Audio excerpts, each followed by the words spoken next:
endeavors, but it's not necessarily as straightforward and as easy as some of the other things potentially. And there is a lot of potential danger for someone to like not necessarily like abuse someone, but neglect to inform someone and be like, well, I don't really care. Like this just is the way it goes. I think one good workaround for all of this, right, is to just be really fat. And then people just will call you fat rather than give you death threats and everything, because that's been my experience with streaming. And that's why I've lost like 40 pounds this year. So it's kind of cool. Yeah, I don't have my bow tie on. I'm really like living dangerously. People usually just make fun of the bow tie and it doesn't go too much further than that. Yeah. Real quick, Yeah, dude. since we started to do shout out and everything, somebody, you know what, Binks, somebody online and Resiver, like if you want to give yourself a shout out, tell people where they can find you, who you are and everything. Yeah, let's start with somebody. I appreciate it. I'm somebody online. I stream here on Twitch. I do politics. My goal is to achieve a Bohemian dialogue, which is a mutual understanding through radical acceptance with people. You guys can catch me on Twitch. I'm also on YouTube. I do stuff on Twitter every once in a while, too. Politics and debates. That's fun. Twitch.tv/Reservoir. I am a sixth dimensional being who is here to go ahead and ascend from this form and enter into the sphere of Keter, at which point, when I find the glory, I will go ahead and subdue the Metatron and become a form with God. And you can go ahead and follow me at twitch.tv/Reservoir, where I do anything but that, mostly crosswords and Bloodsport arguments. Nice. Super based. Yeah. And Binks? And Minx. Perfect. All right. To go back on the topic with the introduction, well, the first question was, should you date streamers? I don't know. I kind of want to move. I don't know. Let's go for 10. Closing statement. Do you think that having a gun makes it easier for somebody to date a streamer? No, I wanted to just give my take. Transition into Second Amendment. Yes. No. And it works with the guns too. Closing statement on this topic, and after that we'll jump into a new one. So, all right, Name, go ahead. Look, the reason why a streamer should only date a streamer is the same reason why countries want nuclear weapons. It's mutually assured destruction. You keep that twit longer at the fucking ready, at the click of, like, on your phone, on your second phone, on your 3 laptops. You got it all ready. You got it on the death switch. If you don't enter a code every 24 hours, you're dropping twit longers on every single person you've ever met. Okay, that's how you achieve security. So it's not even guns, just nuclear weapons for everyone. That's safety. Have you ever heard of Clint 1717 and 7th? Because like that's the best argument I could make against that. So, Resi, if you want to give your closing statement. Closing statements. I think that love is love. The heart wants what the heart wants. If you aren't able to go ahead and say what it is that you need in life outside of a relationship, you have no business in getting a relationship in the first place. And that this is ultimately irrelevant as to what somebody else's job is, what that you can go ahead and date them for. All right. Somebody online? Yeah, again, I don't want to say like who can and can't date anybody. All I do want to say is that if someone that isn't a streamer dates someone that is a streamer, there's going to be huge complications in that relationship, both for the streamer and for the non-streamer. Like Name listed off a number of very valid reasons why the streamer would have to be concerned, as well as not just like the non-streamer in the relationship. Like power dynamics are dangerous. Just date yourself. You'll be happier. Fresh face. Look, I think it's like dating any other job.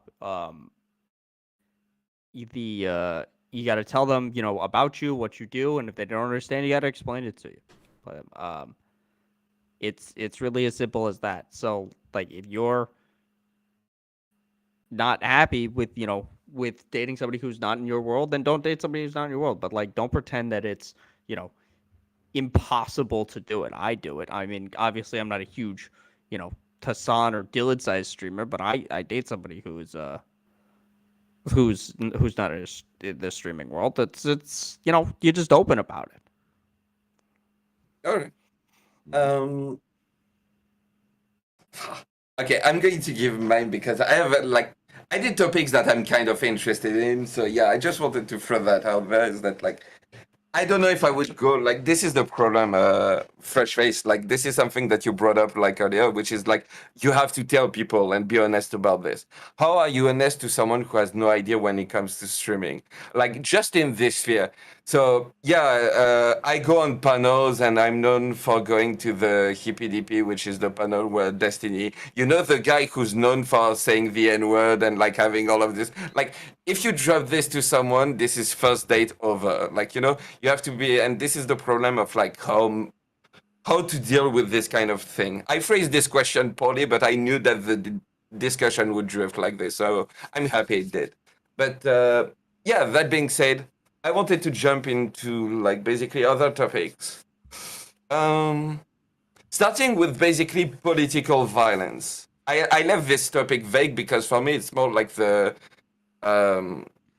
fact that we're seeing like more and more like Shinzo Abe in Japan, like we're seeing like more and more like protest and like stuff turning violent, and yeah, like there's a gap that is like more and more visible every day, and I feel like the only way people have to cross it is like this kind of like political violence. Basically, that's the only thing that happens. That's the only time where you see like both parties interact and everything. So, yeah, I wanted to get your thoughts on that. Leave it like vague, take it the way you want, and yeah, let's see where the discussion is going. Starting by Fresh Face. In general, I'm not a fan of using violence. Now, obviously, there are going to be cases where it appears warranted. I believe Sri Lanka, there was like an actual reasoning for what just happened there, where they just overran their government because, as far as I know, I believe they just declared the country bankrupt. But in general, I'm not a fan of political violence. And we have to be clear about like what actually is political violence, because there's this, especially in America, since January 6th, the right has been looking for a thing that they can say is just as bad as January 6th. So the protest outside of the Supreme Court is an insurrection. The protest outside of Brett Kavanaugh's house is an insurrection. The protest outside the fact that Brett Kavanaugh went to a Morton's is an insurrection. Like, that's not an that's like regular protest that you can do. As long as it's not violent, it's really acceptable. So yeah, I'm not one who does advocates for political violence. I generally don't think it's warranted, and really you have to be like honest when you're talking about what constitutes political violence versus what constitutes like protest. Okay. Name.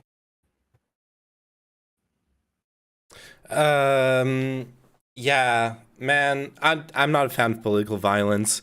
Obviously, it's necessary if actual tyranny. Hey, Second Amendment again.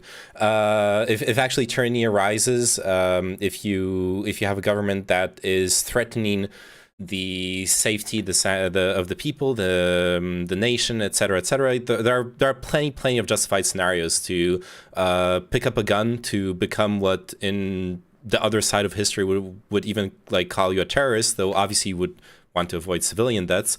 There can be morally justified reasons for violence. Violence is just a tool. It's not inherently wrong or good. That being said, I don't think Shinzo Abe's assassination was justified. I don't think the January 6th insurrection was justified. We are seeing more and more cases of people basically plunging themselves into a completely alternative worldview that ends up justifying extreme acts that just doesn't fit the reality that I know and that the people I know share. I don't think that we are under imminent threat of like an oppressive fascist takeover in most Western countries. So or communist takeover if you're a right winger. So I don't. I'm pretty scared actually at the like at how easy it seems that it comes to people to enact violence. All right, Can I Receiver. Can I do it? I think that Wait, real quick, Binks. What's up? Yeah. Can I do one real quick? 'Cause I gotta go to the Yeah, bathroom. sure. Yeah, I was just responding to name. I think you really have to look at the cultural context for a lot of this violence. Like in the case of Japan, their leaders have had a very long history of bloodshed. I believe their leaders are called the Hokage, and most of them have died in history. So, All right, Reziva.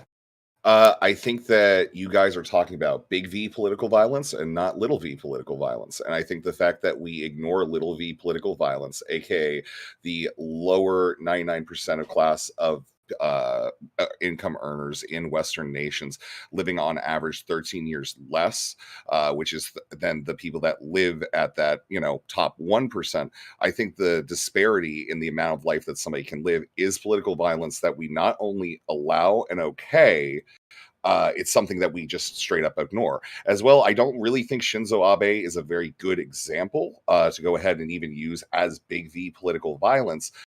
As we go ahead and see more coming out about this rogue agent that went ahead and killed him, we actually find out that Shinzo Abe spoke at a church that had bankrupted his family, bankrupted his mother several years before, and it seemed to be much more of a personal vendetta rather than a political thing.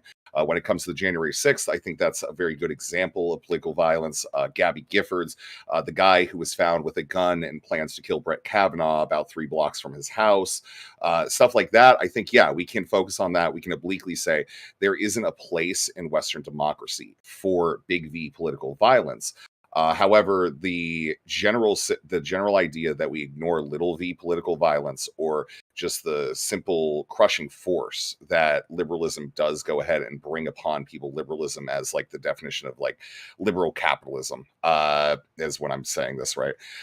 If we look at that, then I think that we actually all even encourage political violence by any amount of whoring to those who have wealth or power or oligarchical stature within the West. All right, somebody online. So, man, oh man, I agree with a lot of things that Rez was saying. I think that political violence. Okay, sometimes in certain situations there are like extremely tyrannical like governments or forceful organizations, and there is no way to overthrow or change these governmental institutions. North Korea comes to mind, like without some level of potential violence to overturn their government in some way, whether it's an external force or an internal force. Like in certain situations, like nothing is going to change. In most governments around the world, though, today, the general public has representation in the government. And for the most part, in democratic societies, like forming coalitions and groups of people and then petitioning through the appropriate channels is going to be a more effective way to bring about change. So, like, if we're talking about necessary political violence that is the necessary force to bring about the change, okay, these things can sometimes be acceptable. But when we're talking about, like, I need to commit this political violence as, like, a igniting factor or, like, as a symbolic means, that's when we have an issue.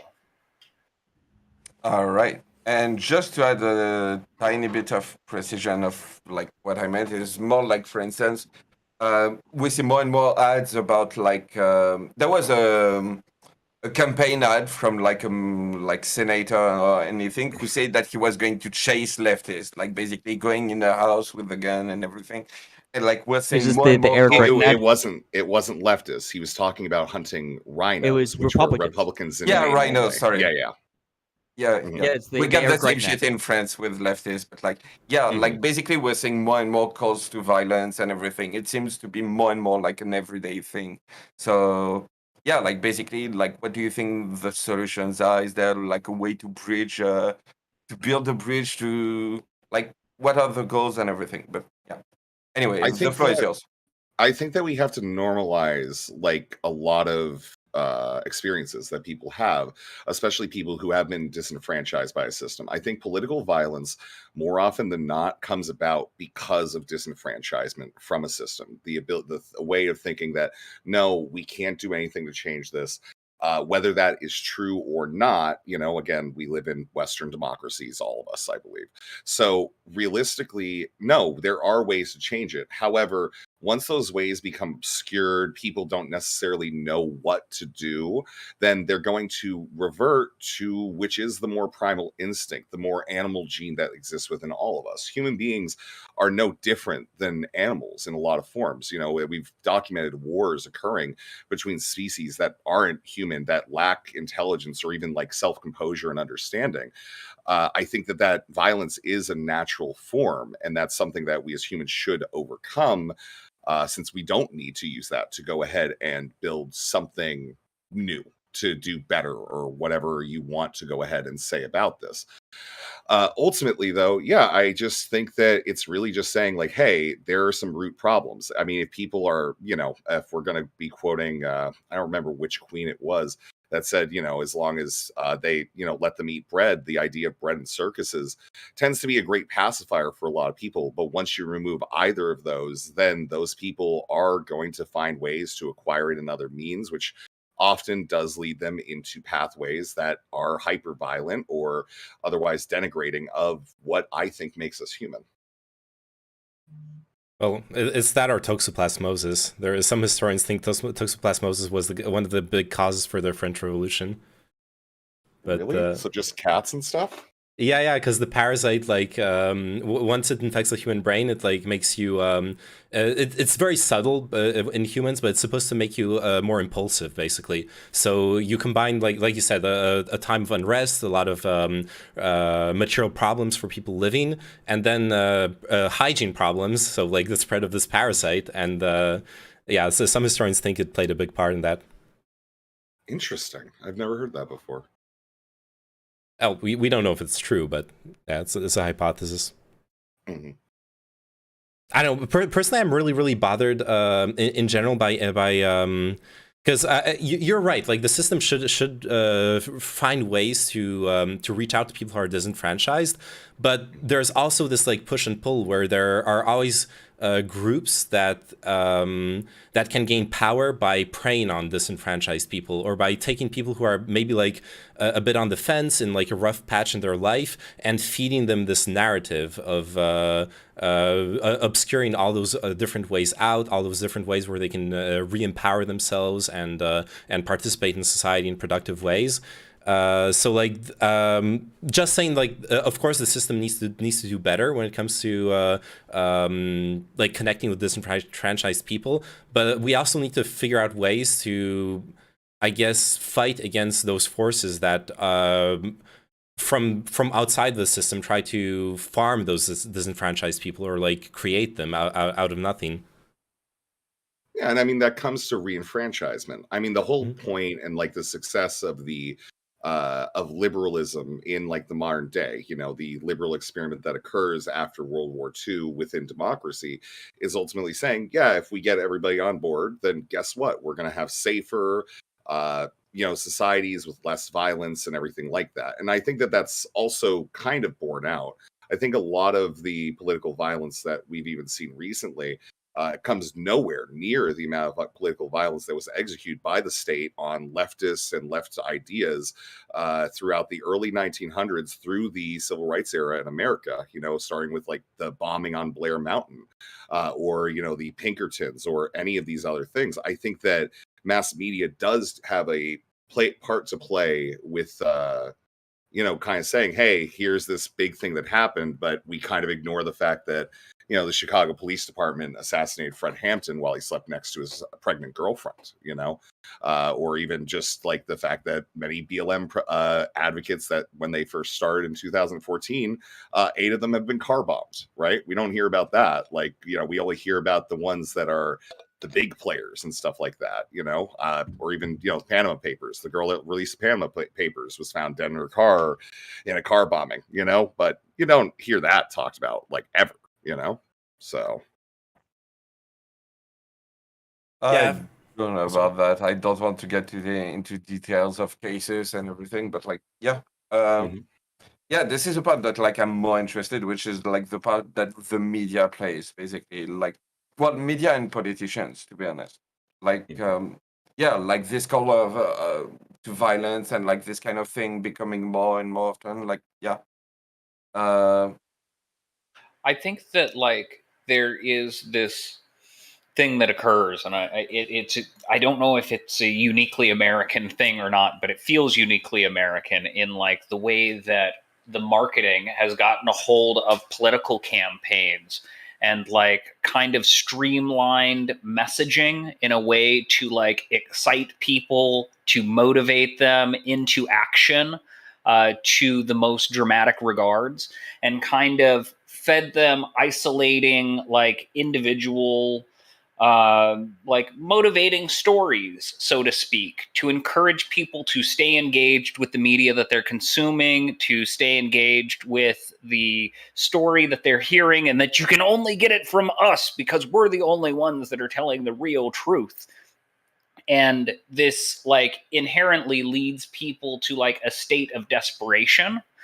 And when people are in this state where they feel like there is like a hidden truth that nobody is aware of, like they're in a place where there's nothing that they can do about this, and they need to take dramatic action immediately to try to save the world, it leads people to very extreme places. And we need to, in my opinion, try to mellow out this like extreme call for action that everybody seems to be experiencing simultaneously based on the media that they consume.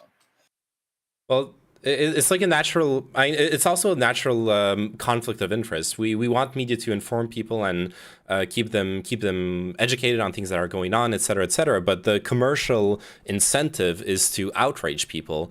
It's to keep like you're saying, like keep the hype up, keep the anger up, because that drives engagement, that drives viewers and all that shit. There's just a clear conflict of interest there at that point. And then politicians themselves, they'll go further. They'll just go full on Machiavellian, prop up an enemy to like unite people behind them. So yeah. And is that right? like I don't more? disagree.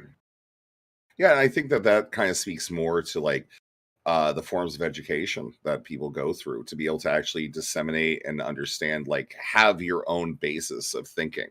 Right? Where I think a lot of people don't think about politics. A lot of people don't think about much other than, you know, what they're putting on their plate at the end of the day, what their job is, what their commute looks like. I think a lot of people are susceptible to a lot of this because they just simply don't have the time to get educated on a lot of these things. They're not able to find like a basis or a form for them to say, hey, this is what I believe and, you know, what I want to do with it. We don't actually push a lot of that in general. I don't think any party, whether it even be some of the more like fringe parties in Western democracies, actually kind of advocate for that. Rather, they advocate for, no, you need to get together.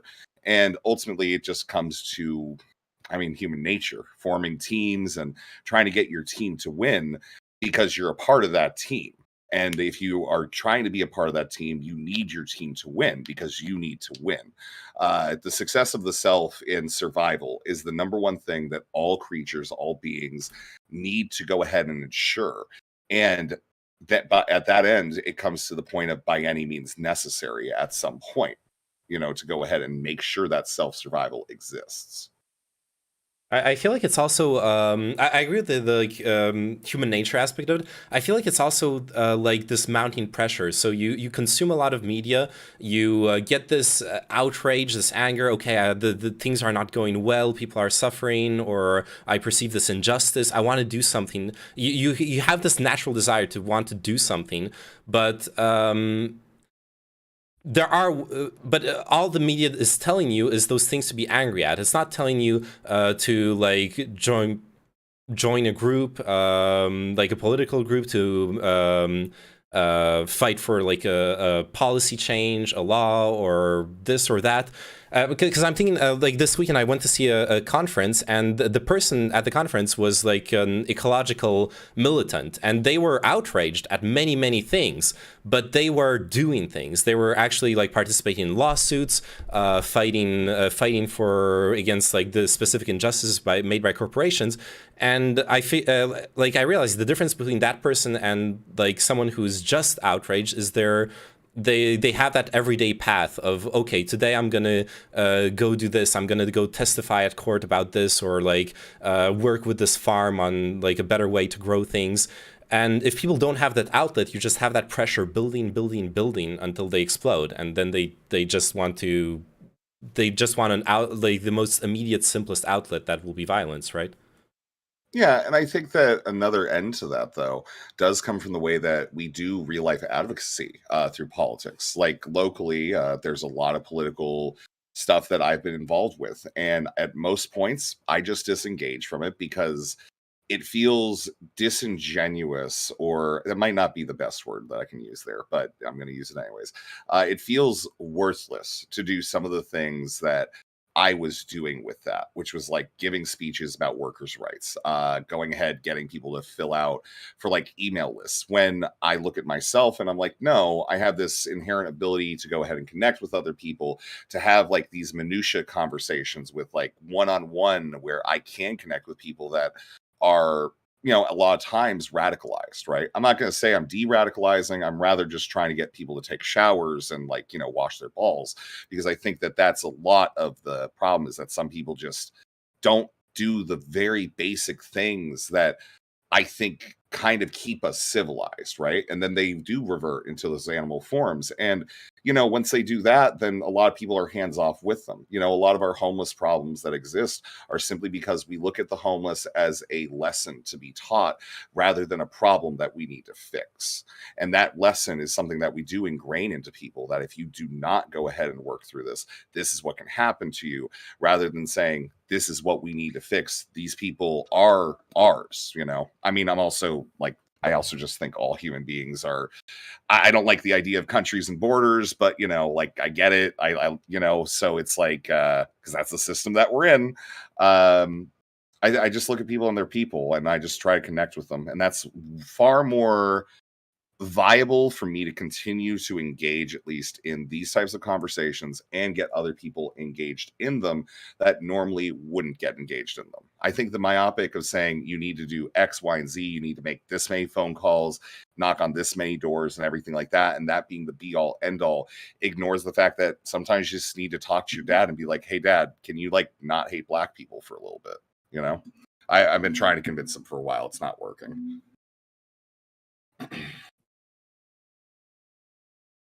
Yeah, of course. That is something I felt myself. I think one of the times when I was in my life when I was mostly consuming like political media and what I now call just outrage porn was when I was deeply discontent with my life and I just needed something to escape from it, and like plunging yourself in all those abstract, more or less abstract problems that are distant from the immediate issues in your everyday life is just escapism at that point. And you can get lost in it very, very quickly.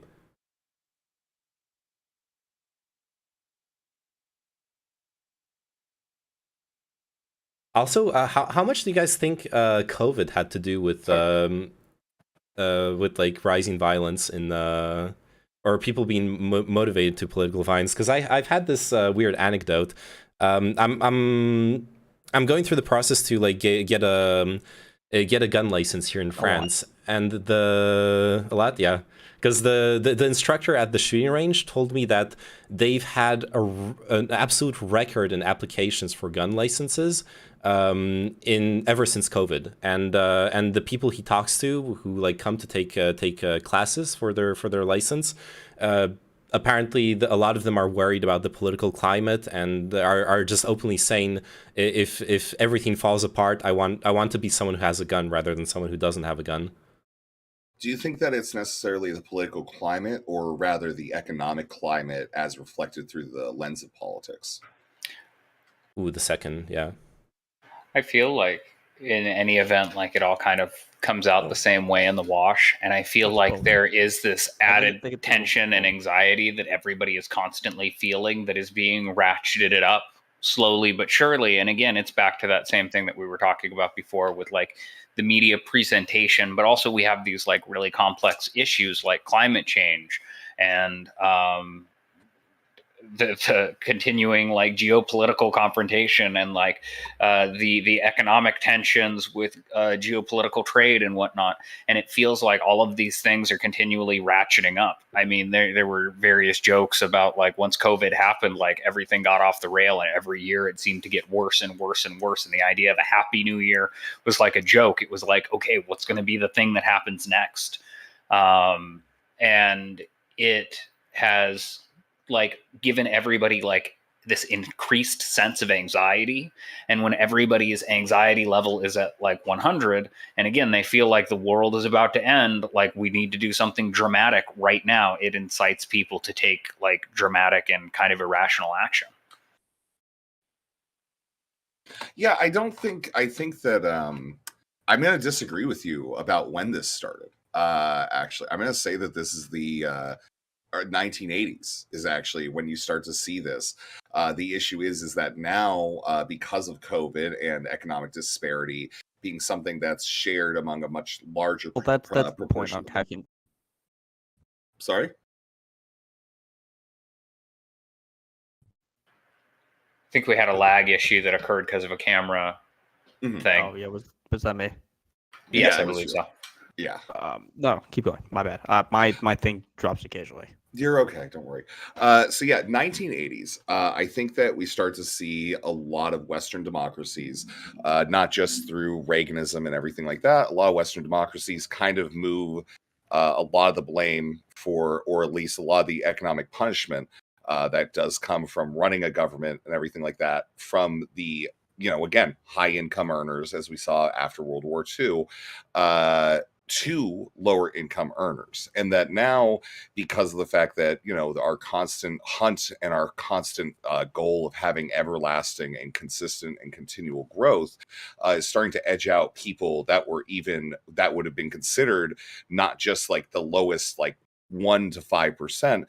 Rather, we're starting to see, poverty levels like increase every year. We're just seeing more and more people get involved with this. And whether or not you're living within those levels of poverty, there's a good chance that you know somebody that is. And once you start to see your tribe, your family, your friends, whatever you want to call it, right? You start to see them start to suffer. Then what ends up occurring is you start to go ahead and feel that too.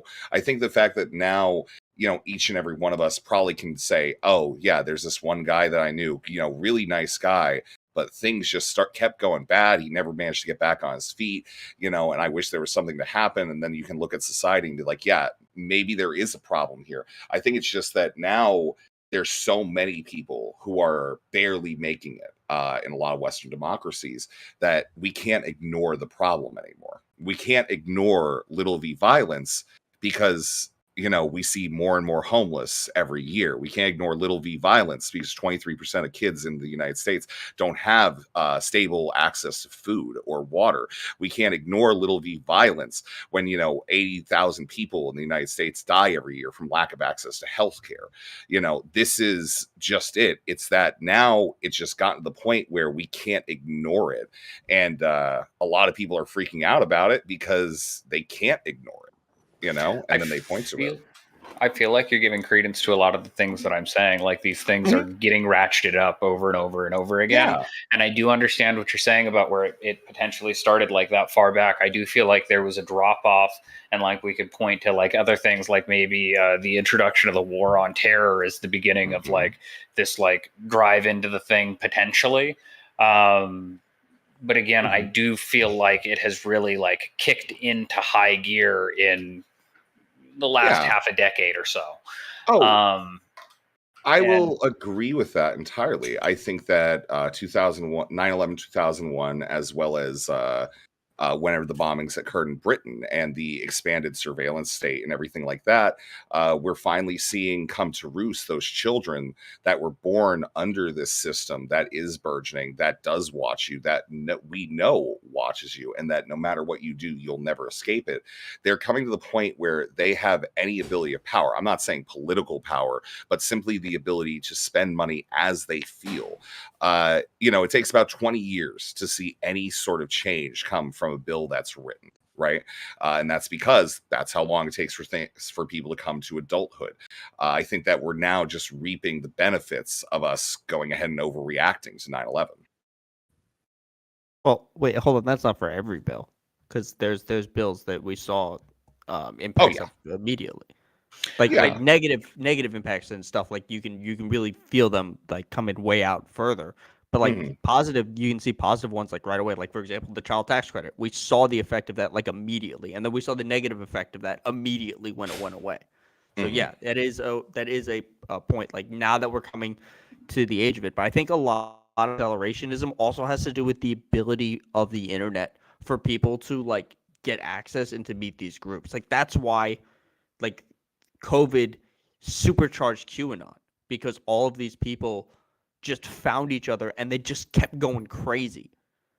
And it was so easy for them. It's why like 80 it's like whenever you look at these shooters, it's something online you can find their like social media that they got radicalized online or something.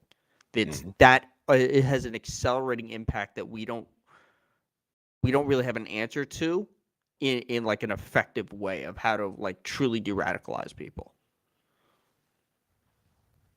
Yeah, sorry, I'm going to jump in, but yeah, I agree, 100% agree with that, and I wanted to bring this point, which is that like, so like the appearance of social media, the possibility of people to basically get together and like agree, like create these little echo chambers and everything, contributed a lot to this. So yeah.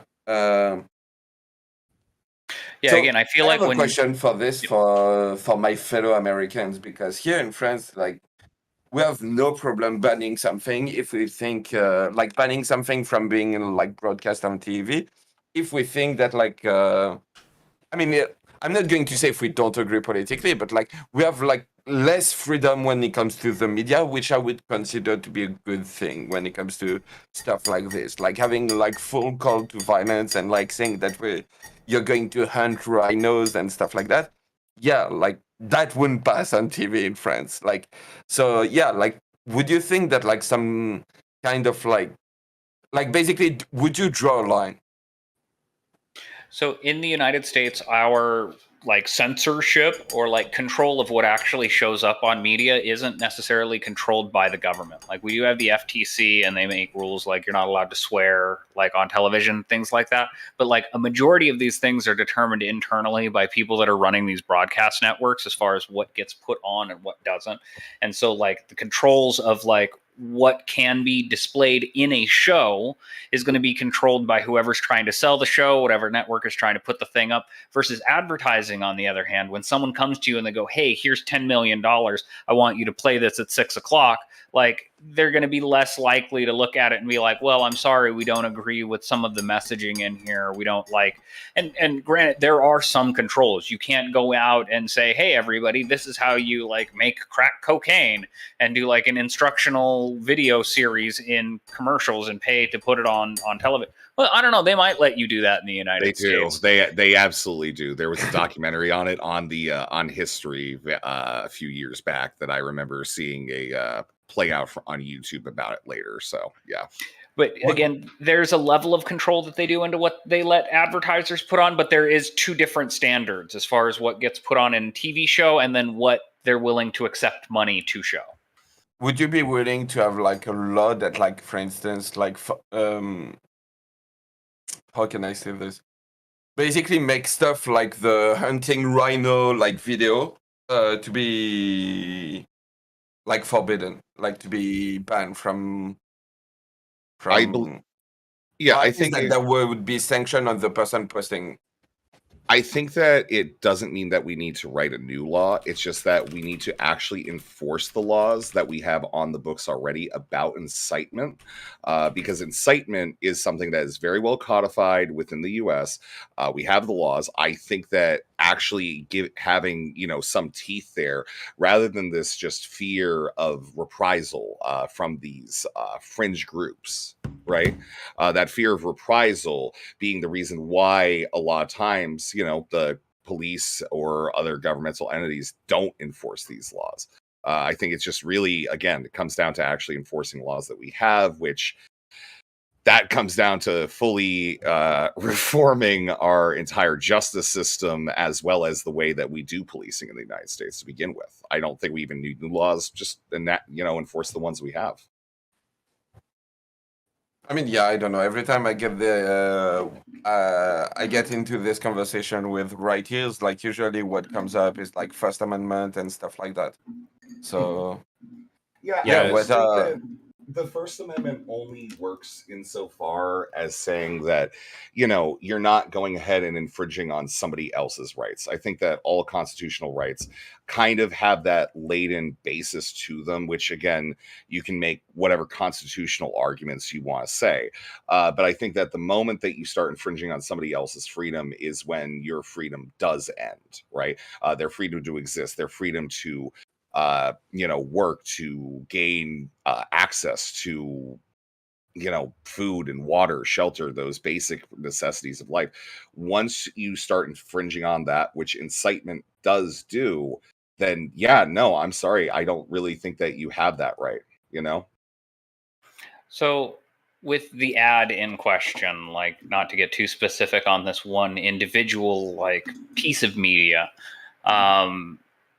like the target that he is inciting violence to is kind of a fictitious group, like it's Democrat KKK members, and to incite violence against KKK members, I think, is like the argument that they're trying to like use.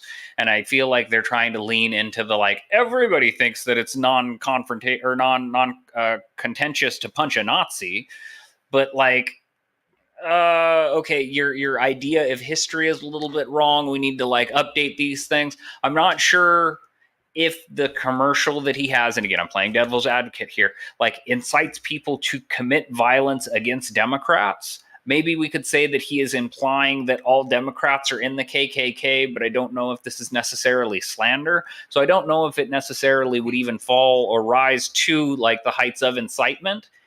But I'm not a conservative. I'm just playing my devil's advocate game with you. Yeah, I think that this is a different ad than the Rhino ad, right? Entirely. The Rhino ad, right? The Rhino ad is a different one. Very, very different one. I think that I'm going to be honest. I thought that was the funniest ad I've ever seen in my life. Terrifying, but hilarious, right? Because the idea that there are all these KKK members. One of them literally has, one of those garden tools with like the 3 claws on it that like, you pull weeds up with. Because I'm sure that if they're coming for you and you have an AR-15, they're just going to have pitchforks and stuff like that, right? Like that makes so much sense. But yeah, I think that it's still incitement, where it's like, hey, this is somebody who is obliquely saying, the answer to this is violence. I think that, when you're confronted with violence, I do it the same way. If I'm talking to somebody and they're speaking English, sure, I'll speak to them in English. If they are speaking to me in like the coded language of like the occult and like hermeticism and stuff, then I'm going to talk to them that way. If they speak to me in violence, because violence, I believe, is a language, I'm going to respond in kind. And I think that, in that case where it's like, hey, this guy is making this generalized argument that, no, you need to be able to protect yourself. I don't think that that one is bad, right? I do think that the Rhino one is much worse, only because of the fact that this guy is going ahead and using a SWAT team to enter a building, which, has its own connotation that we're taking the violence to them before they take it to us. And I think really like that comes down to, really, at that point, it's making the arguments of Golda Meir with the first wars in Israel. The idea of preemptive strike, I think, preemptive strike doctrine, I think, is the concept that the Rhino ad does miss versus the KKK Democrats ad. I don't know. For me, both are dangerous because, like, technically, everyone can be a Rhino and everyone can be a KKK Democrat. Mm-hmm. It depends just on, like, on who you're talking to. So, like, both sides are literally, like, for me, it's the same. It's both called to violence and, like, I don't know. I think that violence in self-defense is justified. Sure, but And I think that the KKK ad is very specifically talking about violence in self-defense. So, yeah, but it's a fantasy of the self-defense. Like, they could kill. There were a lot of people that were going around, like after 9/11, killing Muslim and calling it self-defense. Mhm. Like, yeah, like again, it depends on your perception and everything. But like, my point is just, or at least the question that I wanted to go back to is like, I'm not going to ask to solve the problem, but like basically, like, what do you think like realistic solutions are? Because like we can talk about like reforming like the entire justice system and everything, but like in the like for me, there are like stuff like pundits, like people who are putting like fuel, like gas on the fire and everything, like contribute to this problem. For instance, when you get like even Trump and everything. Real quick, Sprout when Dylan Discord if you want to jump. You're coming at the perfect moment. But yeah, like political pundits, like this kind of thing. When you're like starting to say that like this group, like for instance, the easiest target, the recent claim that like trans people, drag queen, and stuff like that are coming after your children. You know, like that's the whole point. That's the whole thing on which like a lot of campaign like were recently based on. At the end of the day, it create like they're coming for my children. They're going to go through me first. Like, you know, like it creates this kind of like panic. You live in this world where people are coming after your children. Like, so yeah, where does it lead and everything? And real quick, Sprout, how are you doing? Introduce yourself and everything. And we're talking about political violence, the role of the media, all of this. Okay. I am the Sprouticus, twitch.tv/thesprouticus, twitter.com/thesprouticus.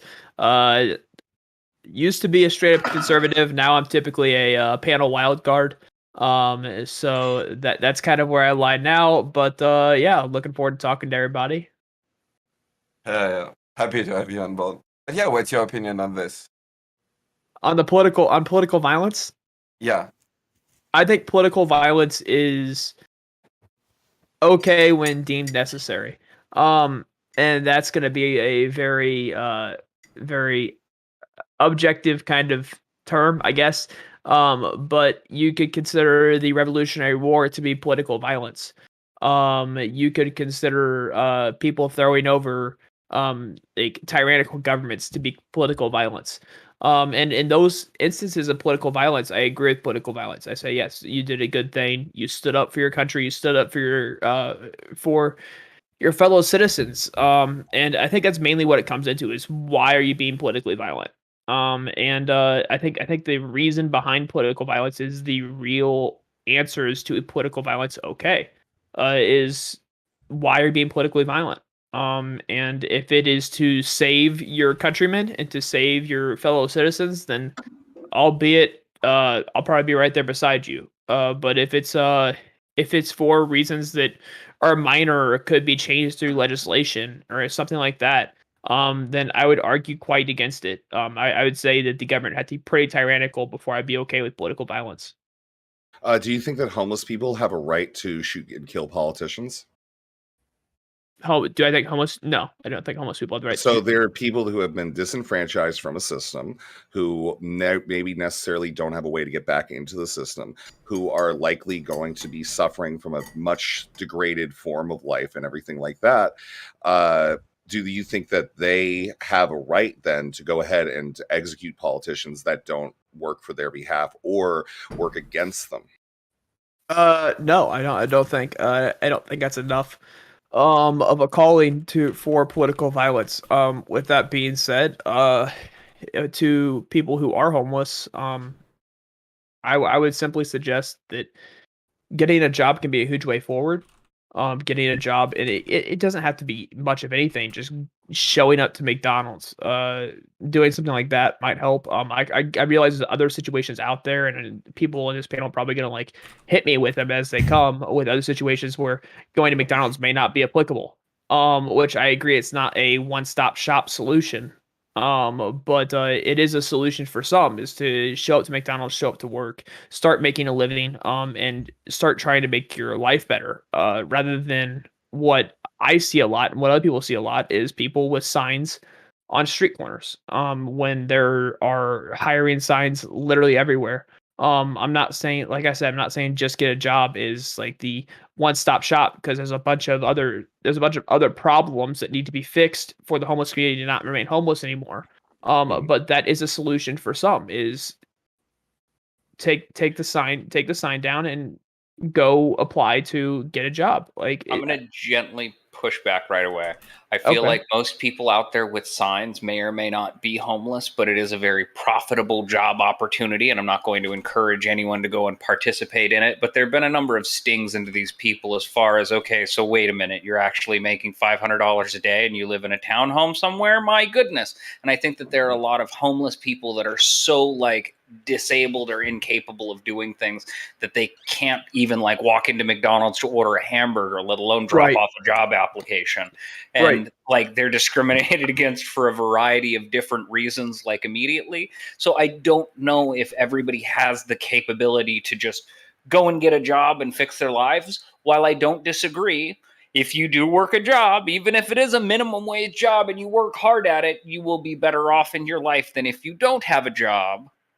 That's not necessarily always an option for people. It's not always out of laziness. No, I understand. I'm not saying all of it's out of laziness. I think there's a portion of it, and I would consider that to be a small portion. But there's a whole bunch of other options that you can give me and say, hey, what about this option? What about this option? What about this? Why? What about why this person's homeless? And for the disabled part, I would argue that disability pay in the United States is not high enough. There are people that are on disability and they can't afford to make more money because their disability goes away. That's absolutely insane. If you have a disability, you should get a disability check, no matter how much you make.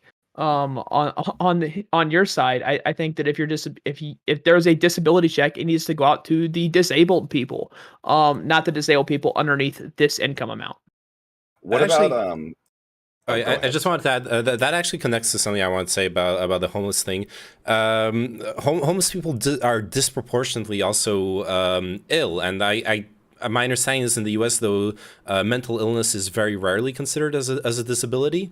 But when I think something like 25 to depends It on depends. what It depends. It illness, depends too. by. It depends on the illness. And it depends by who.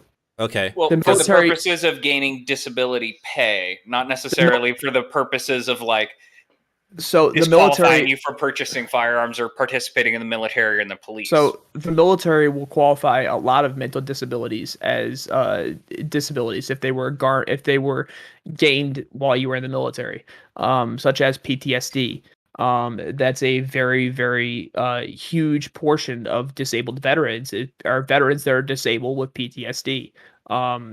But there's other mental disabilities that show up when you talk about disabled veterans. And I think that there's a huge, I mean, I don't think this, I know this. There's a huge gap in between when a veteran is disabled and when a civilian is disabled.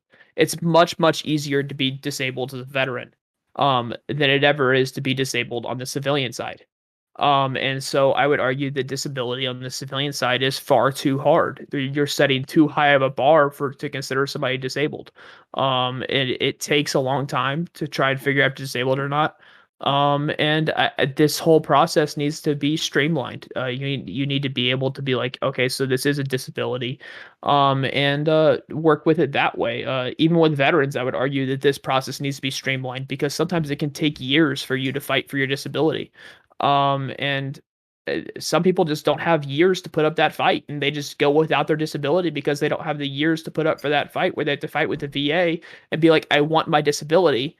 And they don't have the years to put up that fight, so they go without their disability, and they go without the what am I trying to say? They go without like the benefits that they should be receiving. They've earned these benefits. They've been injured either mentally or physically in the line of duty. And they're going without these benefits because they don't have the years to put up to try and fight the VA for it. I want to abstract this a little bit further from specifically the homeless, because I think it misses the point of why I asked you the question I asked you. The guy that decoded the Enigma machine was a homosexual, right? In Britain. And I don't know that, but I'll take your word for it. okay, yes, the Take your guy word that for it. decoded. The guy that decoded the Enigma machine was a homosexual in Britain, and under the laws that they had at the time, he was forcibly chemically castrated, and then later took his life. Do you think that he would be justified in committing violence against the state on the solo man basis? I think that's more of what I was asking with the homeless question, and I want to see what your thoughts on the solo man type of violence are. I think if the government is forcing people to be castrated because they're homosexual, is definitely a call for political violence. And not even just by that person, by the people that advocate for that person. I think that's definitely a call for political violence.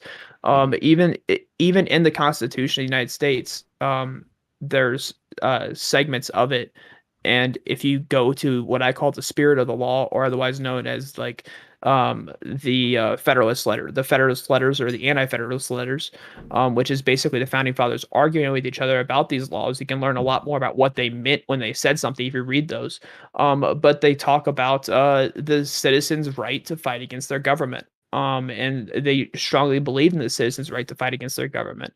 So it's even baked into the beginning of our country that the citizen has the right to fight against their government should the government become tyrannical. So in this situation, I would say yes, that political violence would be deemed okay by me, at least. Who defines tyranny then? Certainly not the government. Would it be defining tyranny on the individual as justification? Tyranny on the individual. Okay, can you so you're saying like on an individual to individual basis? Yes, like you're literally being targeted by the government, whether it be to restrict your freedoms to religion, speech, self-autonomy, etc. Yes.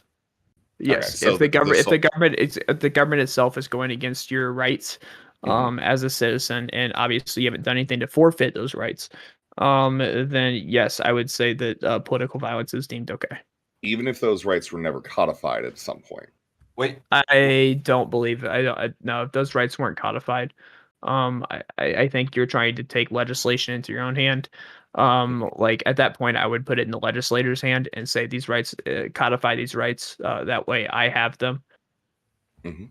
real quick, I wanted to jump in first of all to introduce Tiberius D. How are you doing? I'm doing good, sir. How are you? Doing good. Give yourself a shout out. Tell people where they can find you. Yeah, my name is Tiberius D. I studied in economics, political science. I talk a lot of geopolitics, and man, have I had a busy week. Shinzo Abe, we've had Boris Johnson resigning, and Sri Lanka called it quits. It's been a busy week for me. But if you're interested in such things, you can find me on Twitch and YouTube at Tiberius D. That is with an I or Y and not an I, and pretty easy to find actually. Thank you for requesting me to be on this panel. I appreciate the invites. I was looking for it earlier, and I didn't see anything going, so I was just like, oh, I must be another time. I've got about 30 minutes before the Mascot podcast, so if you guys are familiar with that, I'll happen to be jumping over there, but if you guys appreciate Connor, or aka Counterpoints, and a few others, we'll be over there, so there's definitely some there to work out. We're still doing the fundraiser for Danabo, right? Yes, absolutely. Okay. I forgot to mention it by voice, but yeah, Danabo's mom got cancer, and basically he has to go to the UK. So we're currently like trying to raise fund for him. To be able to pay for the expense and everything. So in my chat, you can find like if you type Danabo UK. You will find like all the info where you can donate, PayPal, Cash App, and everything. Everything is appreciated, and thank you for your help, everyone, and thank you for being here. With that being said, I wanted to relaunch to the conversation of like political violence, and since like it was back and forth between like Sprout and Resiva, I wanted to ask you both like basically what do you mean by political violence? Like when you say that, like for instance, to go back to the case of like, let's say that like the government is against like homosexuality, feel like castrate you for it and everything. Like, what kind of violence, like, are you allowed back? Like, basically, like, where do you draw the line? Because I think in my opening statement, talking about little v versus big V violence, the little v being the systemic issues that occur and are injunctured upon people who are outside of the oligarchical form that a lot of times that we're starting to see emerge more and more in Western democracies. I think that at some point there's some balance that occurs between little v violence and big V violence. Big V being going ahead and just shooting somebody, right? That like explicit violence. I think that at some point there is a tipping point there where there is justification that occurs. I'm not sure exactly where that is, and that's ultimately why I was probing Sprout to begin with, just out of curiosity more than anything else. See, I feel like really a whole lot that you're trying to like justify more of like a personal vengeance against like an imagined entity versus like taking action and saying like we must assassinate this particular senator to stop this law from going into action, or some like crazy thought like where JFK was assassinated to, you know what I mean? Like that, I don't know, was like a personal vengeance motivated thing as much as like they were trying to enact a political change. I think that like a good political change assassination attempt would be Gabby Giffords. I think that's a much more applicable to that. I think Lee Harvey Oswald ultimately was kind of God, I'm so glad that I don't just say everything that comes to my mind for no reason. I almost said based there because that I don't think that, but I thought that's the most toxic thing I could possibly say. No, but like I would say that like he was more. I think it was more mental health issue than anything else. And I mean, ultimately, we don't really know his real motives for doing what he did. Again, because he was assassinated as well, there wasn't anything like that. Whereas with Gabby Giffords, we know the motives were her support of gun rights and everything like that by the shooter in question. All right. So so just to make sure that I understand, and like, sorry, there's no moral judgment in my question, but like, so basically, you would be okay with like assassination. You think that it's a form of political violence that is justifiable depending on the circumstances. Generally speaking, I think in a theoretical sense, sure. In a pragmatic sense, no. I think in a pragmatic sense, I still believe in democracy. I still believe that voting matters. I still believe that elections matter and stuff like that. However, if that were to change, then yes, I probably would actually be in support of assassinations. Oh, sorry. I think there's also an issue if we're talking about like actual political praxis. Like you yourself said, we've had plenty of cases of politicians be assassinated. That doesn't change a system. That doesn't change. If it changes the political climate, if anything, it makes it very reactionary. Someone can become a martyr as easily as they can become the downfall of their political program. Like if we're going to talk about political violence of like people reacting to the oppression of a government, I think it has to be uprising. We have to talk about a revolution, not just a singular assassination. I don't see that assassinations outside of something that's very well thought out and planned. Like say you have deep intel on the functioning of a government. You know that if you kill this guy, this like general will do a coup and take over, etc. If you don't do that, it's just RNG. Like you don't know what effect it will have. You're like somebody online said, you just want to kill somebody because you're pissed off at them. But if you're doing an actual revolution, then you're killing a bunch of people because you're pissed off at them. But at least you're actually deposing the government and trying to create a new system. I don't necessarily agree with that because of the Dutch resistance. The Dutch resistance was committing acts of political violence. Not as a way to go ahead and truly reform a system, but to go ahead and hinder a engine that was already under, battlement, from outside forces to begin with. And that the Dutch resistance ultimately played a large part in the downfall of the Nazis, as well as the French resistance and most underground resistance movements during World War II.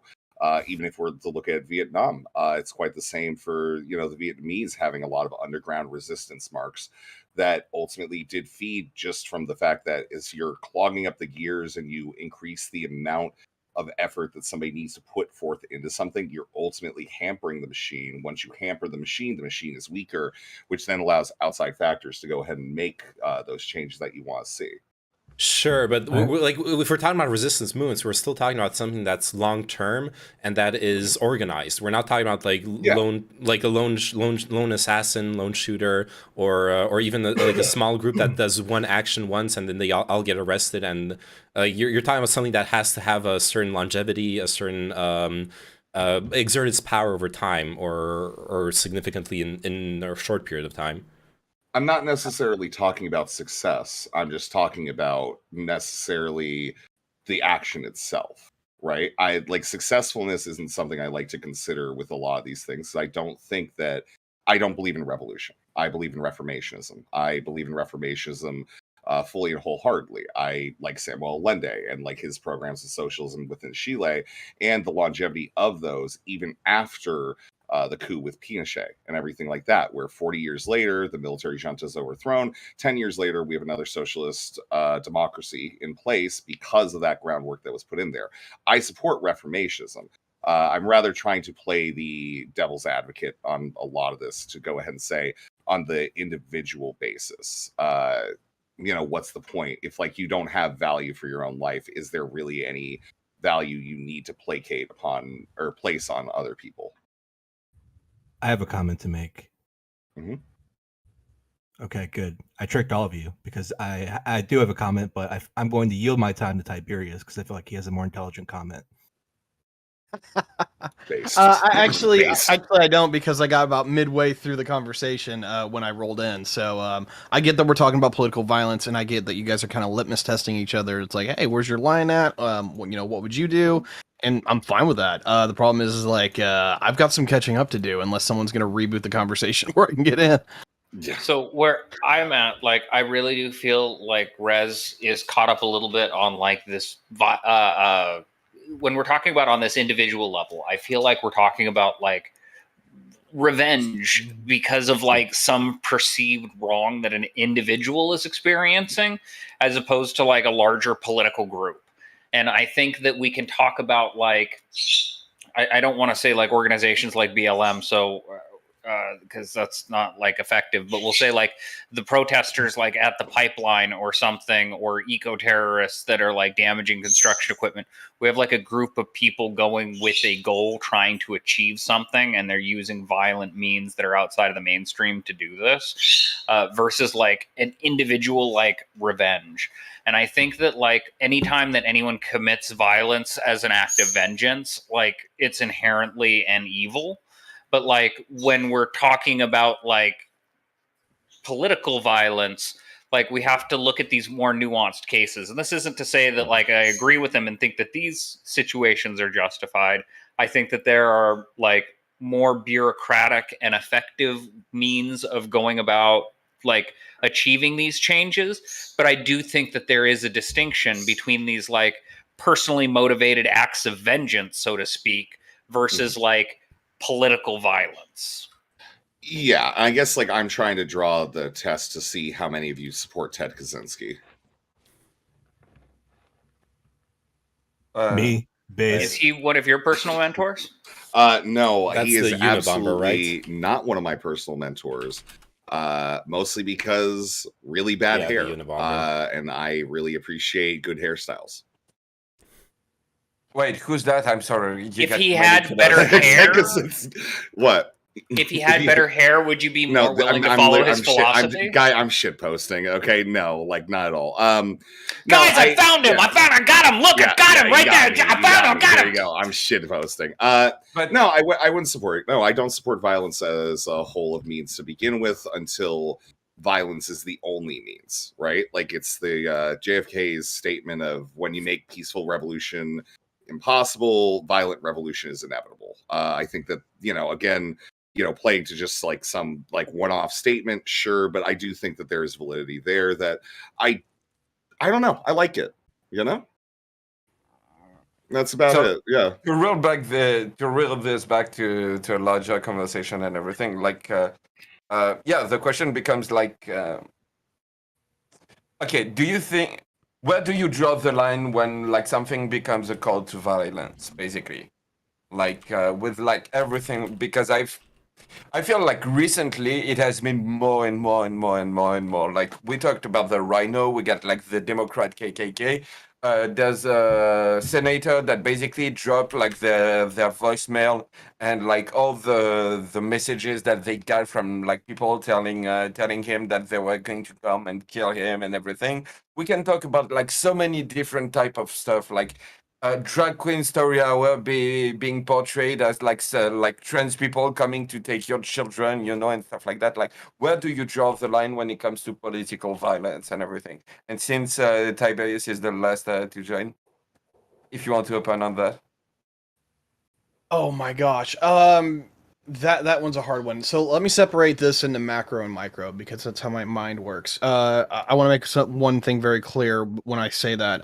Macro and micro morality are two entirely different things. When you're talking about dealing with the morality of your individual behavior, that's easier to ground. When you're talking about the basically the codified morality of groups of people, that completely is a different conversation. And if anyone doesn't understand why, it's that you can't help everybody. So you're dealing with picking winners and losers and all that kind of conversation, and it gets really, it's a box to itself. Okay, where would I personally draw the line of political violence? Some people were talking about like the little violence versus the big violence. I'll put it this way: I'm not the type that's like, oh hey, we're gonna protest and get in your face and be annoying. I'm pretty much that type that I'm good until I'm not, and then I do a lot of TOS things if I would ever do that.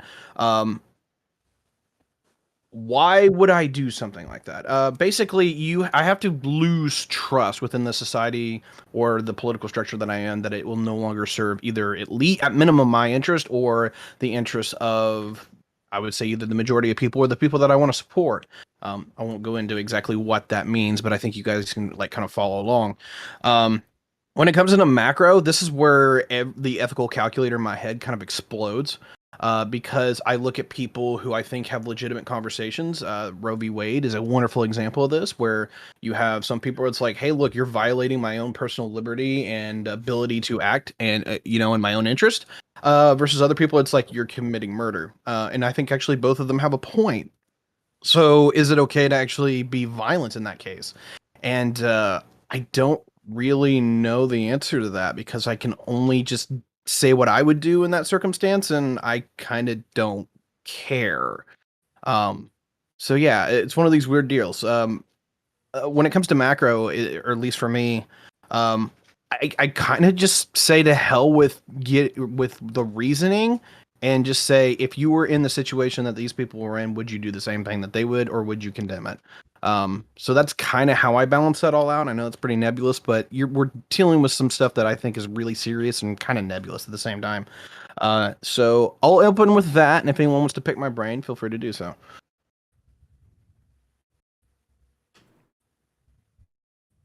Okay, cool.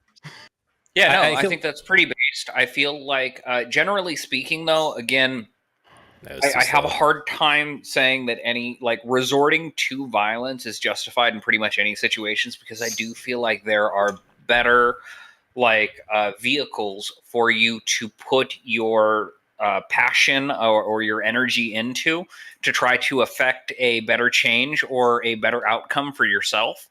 And again, if we want to ride the analogy of the reproductive rights or the abortion rights, down to the ground on it, I feel like people have the choice, as far as people that are opposed to the concept, they have the choice to control their own communities potentially and vote at the city council level, hey, we don't want these things, and we're going to put some sort of an ordinance in place. But I don't feel like they should ever be able to resort to the point where they're like, hey, we're going to go commit a violent act against people that are participating in these things.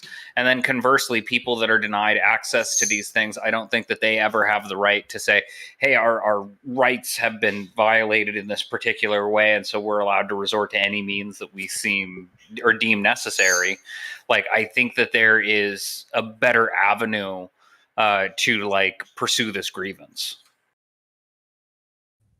Definitely for abortion, there's a better avenue to pursue this grievance.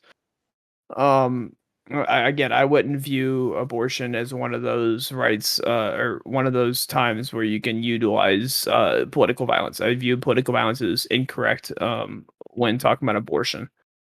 For either case, to try to either bomb abortion clinics or slash someone's tires that works in an abortion clinic. On both sides. Yeah, on both sides. Although I guess now that I think about it more, there might be a couple situations where I could see. I don't even know if I consider it political violence, but where I could see it kind of being decent is if the mother's life is at risk and she's not able to be given an abortion, the ability to preserve your own life should be something that you have. And if that's been taken away from you by the government, you have, by all means, in my mind, right to preserve your own life. And at that point, whatever is necessary to preserve your own life. Wait, so I actually wanted to bring that up because exactly, like, put yourself in the shoes of someone. If you're if a woman you know and love died because she couldn't get access to the healthcare she needed because it's considered like an illegal abortion. But the way you phrased that argument, now I'm thinking like, okay, what if you're on the death row? Are you justified in acting violently now against the government because your life is being threatened? No, because when you're on death row, you forfeited your right to life by taking away someone else's. Yeah, but that's the whole argument with abortion, right? The abortion is taking away someone else's life. But if the mother's life is at risk, self-preservation always comes first. You can see us even in law that takes place right now. In law that takes place right now, the self-preservation comes first, which is why self-defense is allowed. Otherwise, it'd be considered murder. Yeah, you're right. It works kind of like self-defense. Well, I am so sorry. Sorry, go ahead. I was just gonna say I am so sorry. Open to the abortion box. I did not mean to do that. Yeah, but that's not where I wanted to go. I'm going to reel back, kid. Don't worry. But like to go back, we talked about this before with Reservoir, but that basically it all comes down to self-defense. I agree with you, but like the problem is that we don't all like put the line of self-defense to the same thing. Like to go back to this, like for instance, if you think that like X group is coming after your kid, you know. Like they're going to come and take them, and they're going to be like sex trafficked somewhere else in the world. You could consider this as self-defense. You could consider like like there are stuff that like you could like that you feel like January 6th is a good example of this. If you genuinely believe that like the democracy, like your voice was taken away from you, that's a good justification to take up arms and like fight against like dictatorship. But like, so my question is like, since we all draw the line at different places, like how do you feel like, how do you deal with this? Like basically, like what do you do with that? I don't know if that's clear enough as a question because like. Well, yeah, like I feel like the problem that we're the reason why we have like political violence right now is because we're placing the lines at different places. Like we're placing the line as like if you're like yeah, I can bomb a clinic, an abortion clinic because I am saving lives, for instance. I am protecting life. So yeah. How do you deal with this? What is the role of the media basically in this? And like, how can we how can we limit and should we limit the stuff like this? Like basically what I could consider to be called to violence. Like basically saying X group is coming here to take away your kids. X group is killing children and stuff like that. Because to some extent you're dehumanizing people and making political violence more likely to happen. Just to clarify, because to me the question you're asking is kind of the problem of moral relativism, right? If two different people have two different moralities, they will find justification in violence and be at odds with each other, basically, right? Yes, kinda, like in the sense of like where should we draw the line in? the discourse? Should we draw a line in the discourse, and where should we draw it? Like, where does it become like? When does this difference becomes too much? If that makes sense.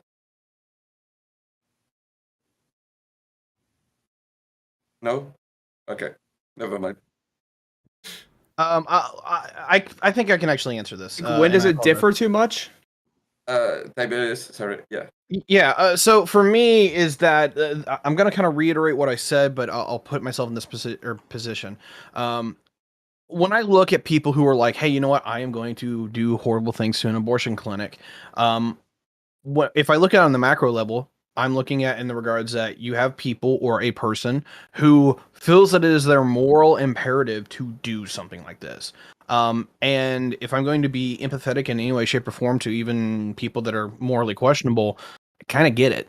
Because if you do believe that this is basically an institution for slaughtering children, yeah, I totally get where you're going to do some heinous shit to stop them. On the other side is that if I'm putting myself in that shoe, I'm going to be like, look, I think abortion's wrong. I'm just going to say it straight out, but I'm not going to resort to a violence to change that system because of two reasons. Number one, I don't think I would be really any better than the people that I was going against. But also on top of that is that I do believe in like liberalism and a level of tolerance to where even if people aren't doing the things I want them to do, they need some level of acquiescence to do that. Basically, long story short, is while I hate abortion in general, I'm willing to tolerate pretty much anything the first trimester because while I find it disgusting, the world isn't perfect. And so I'm sorry to press that button yet again, but I'm trying to like ground this for anyone who has questions so that they know. I do find it to be absolutely immoral wrong, but the world's full of immoral shit, and I have to figure out how to mitigate through that.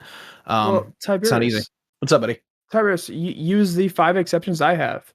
Use the Okay. 5 exceptions I have, which is mother's health, infant's health, mother's health, infant's health, rape, incest, or mother's underneath the age of 18. Because if the mother's underneath the age of 18, then at that point in time, she was a minor. And a minor having sex in and of itself is considered incorrect, especially if done with someone else besides another minor. And so with that being said, they shouldn't be held like liable for their actions, considering that we view the action as wrong. And if like an adult did it, then it would be considered rape. But on that same hand, that's why I use the mothers underneath the age of 18. But use those because I'm essentially narrowing this down to if you have any viable reason to get an abortion, you're still able to get one. Besides the fact that it's just done out of convenience. It's just done out of it would be my life would be easier if I didn't have a kid, et cetera, and so on.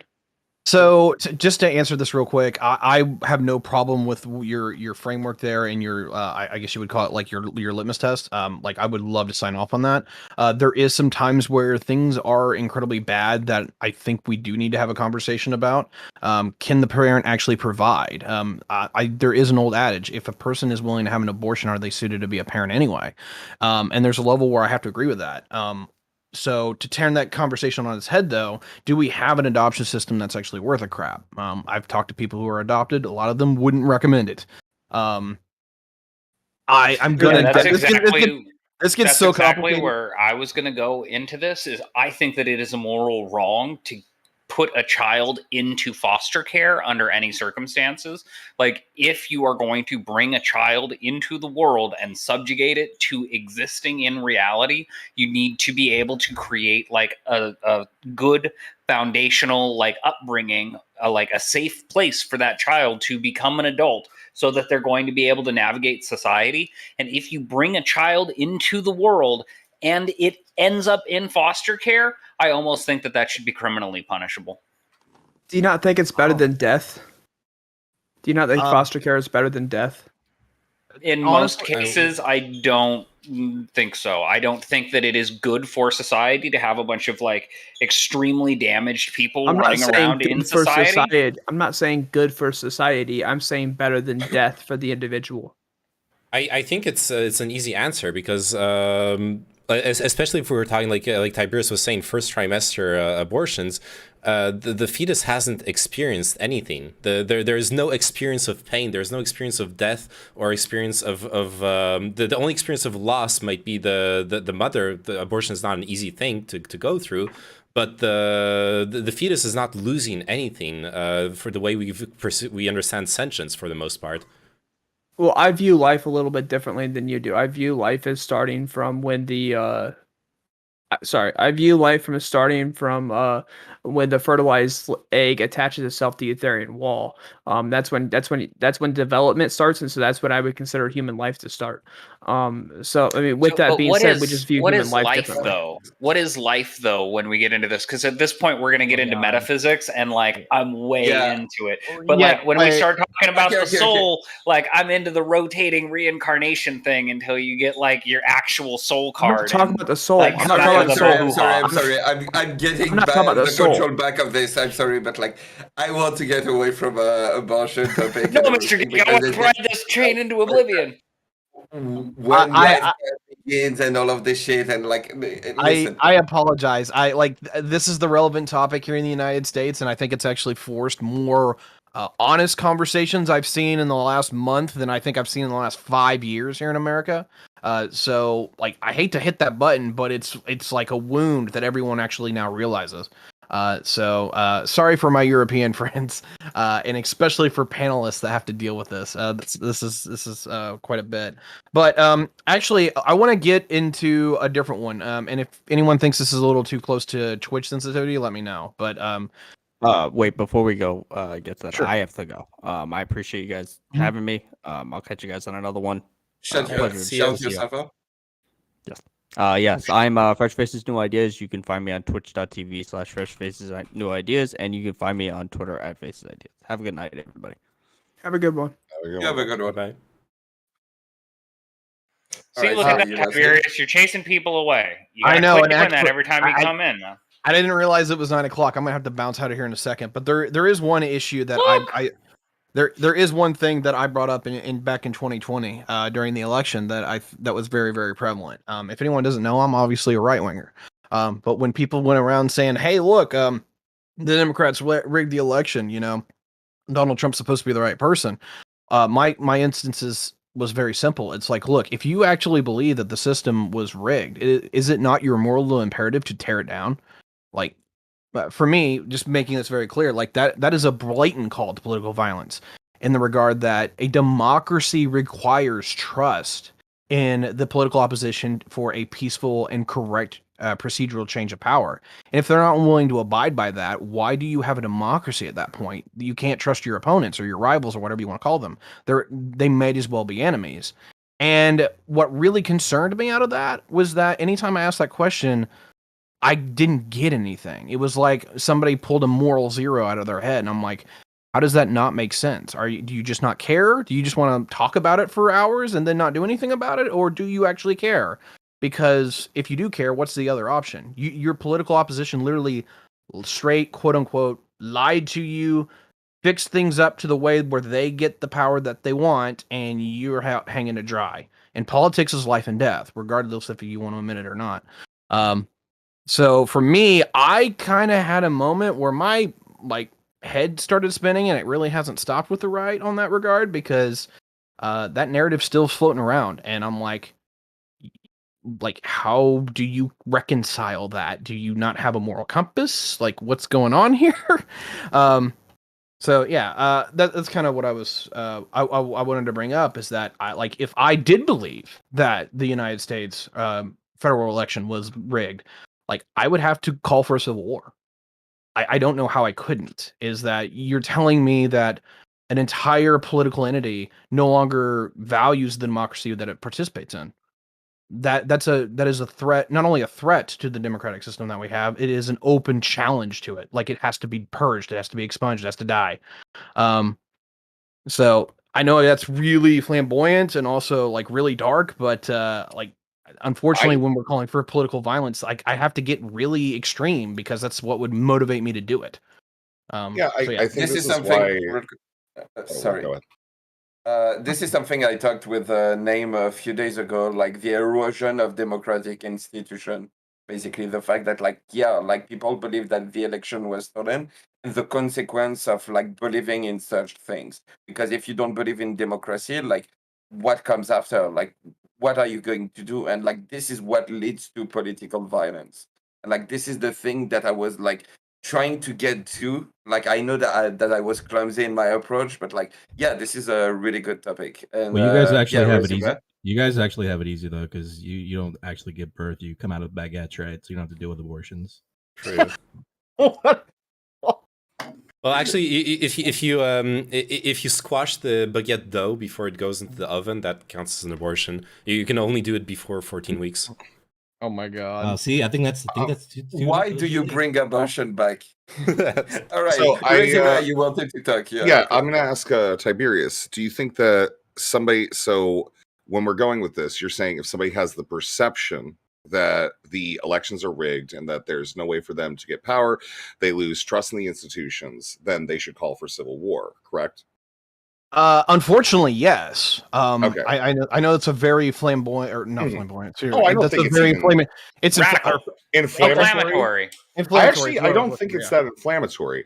Okay. What about somebody who is schizophrenic, living in the woods for a long period of time? Do you think that they're justified in going ahead and committing political violence based on them not thinking there's any way for them to advance their ideology? The solo man, in that sense. That's really interesting. I'm going to divide that into 3 parts because that sucks. Number 1, would I do that personally? I would hope not, but here comes part 2, schizophrenia, right? This is a clinified mental illness, right? It requires treatment, it requires social help. I'll put it into this, like this person is definitively I'm going to put it in a way that maybe some people won't like. This person is almost to the point of cognitive disabled or cognitive disability. Their judgment is irrational, that they may not even be able to participate in normalized society. So, like, does it make sense that this person in their frame of mind would do such a thing? Technically, yeah, it does, because it's a semi-rational thing, but it's not coming from a bedrock of rationality. Would I support that, or in any way want to be anybody or involved in any of that? Of course not. But I kind of feel like this question's a little loaded from the start because of the schizophrenia. It's not. Yeah, it's also coming from. What if it's just simply you don't believe in therapists and mental health and stuff like that to begin with? Don't have to, which I do think is a large portion of. There is like a minor portion of the U.S. population that does not believe in therapy or mental any of that. I don't think we have to go. I feel like going with mental illness is going to rig this, and I'm gonna try to. It's a perceptionist argument more than anything. I think I can actually. I think it's more valid with stuff like QAnon conspiracies, for instance. If you believe, for instance, to Pizzagate and stuff like that, I don't know if the question, are you morally justified? Because the answer is on a personal level, yes. On a societal level, no. You would feel justified. And that's the thing that I want to get to is how, when you get this perception that democracy was taken away, where do you go? What do you have? Well, also, Tiberius, to kind of get back on something real quick, and then I'll answer Geek's question, is that someone who's schizophrenic would receive diminished responsibility under the eyes of the law anyways. They would receive diminished responsibility. Sure. And sorry. I'm sorry. I'll just parse that out. Sure, that's fine. And I'll even head off the conversation kind of at the start. When you get to something that is a mental disorder, you are not only having a technicality conversation in the regards that this is usually a medical question for medical professionals, but even if we're going to make it a societal conversation, and I'm not even going to touch that with a 10-foot pole, but if it is going to be one, then you have to have the reconciliation of that one person versus their peers into what is actually an immensely appropriate thought process. I'm certainly not qualified to even have that conversation, but you all may have noticed that while there is a topic out there that you could absolutely bang the drum on, it's pretty much no longer available to be chatted about, which is a bit concerning to me in some regards, but that's a whole other conversation. I think that the consumptive nature of that topic, and the way that it does tend to consume everything, when realistically it's a moralistic topic that varies from person to person, and doesn't actually have bases in anything other than morals, it becomes something that we're unable to really have true conversations about, right? Because at the end of the day, any argument pro or against abortion boils down to a moral argument, and what your definition of life is, what your definition of death is, and the value of life and everything like that. It's the same thing with the death penalty. I think that the death penalty, you might be able to attach like some objective economic number to it, but when it comes to abortion, it's, I think, far more nuanced, and it just comes down to a morality question that will never have any agreement or middle ground, because it simply is moral. Yeah, I get where you're going with that. I'm sorry, I was just trying to stay away No, from you're all the okay. sensitive things. Yeah, you're fine. No, I get you. I think I think most of us are largely more on the same page, or if anyone isn't on the same page, they're not talking. So, at least for me, just when it comes to this particular topic, a lot of people like to explore it, and I kind of don't know why. Obviously, political violence is something that we have to deal with. Maybe it's because we see things like mass shooters, that kind of thing, and we're trying to address what the cause of that is. But I think that's pretty straightforward on a general scope. Is that people are not happy with the way things are, and they are lashing out in particular ways to do it. Or I'm sorry, not to. I don't even think they're trying to correct it. Honestly, I think that's the saddest part, is that they're not. Their violence is envious. Actually, it's that It's reactionary.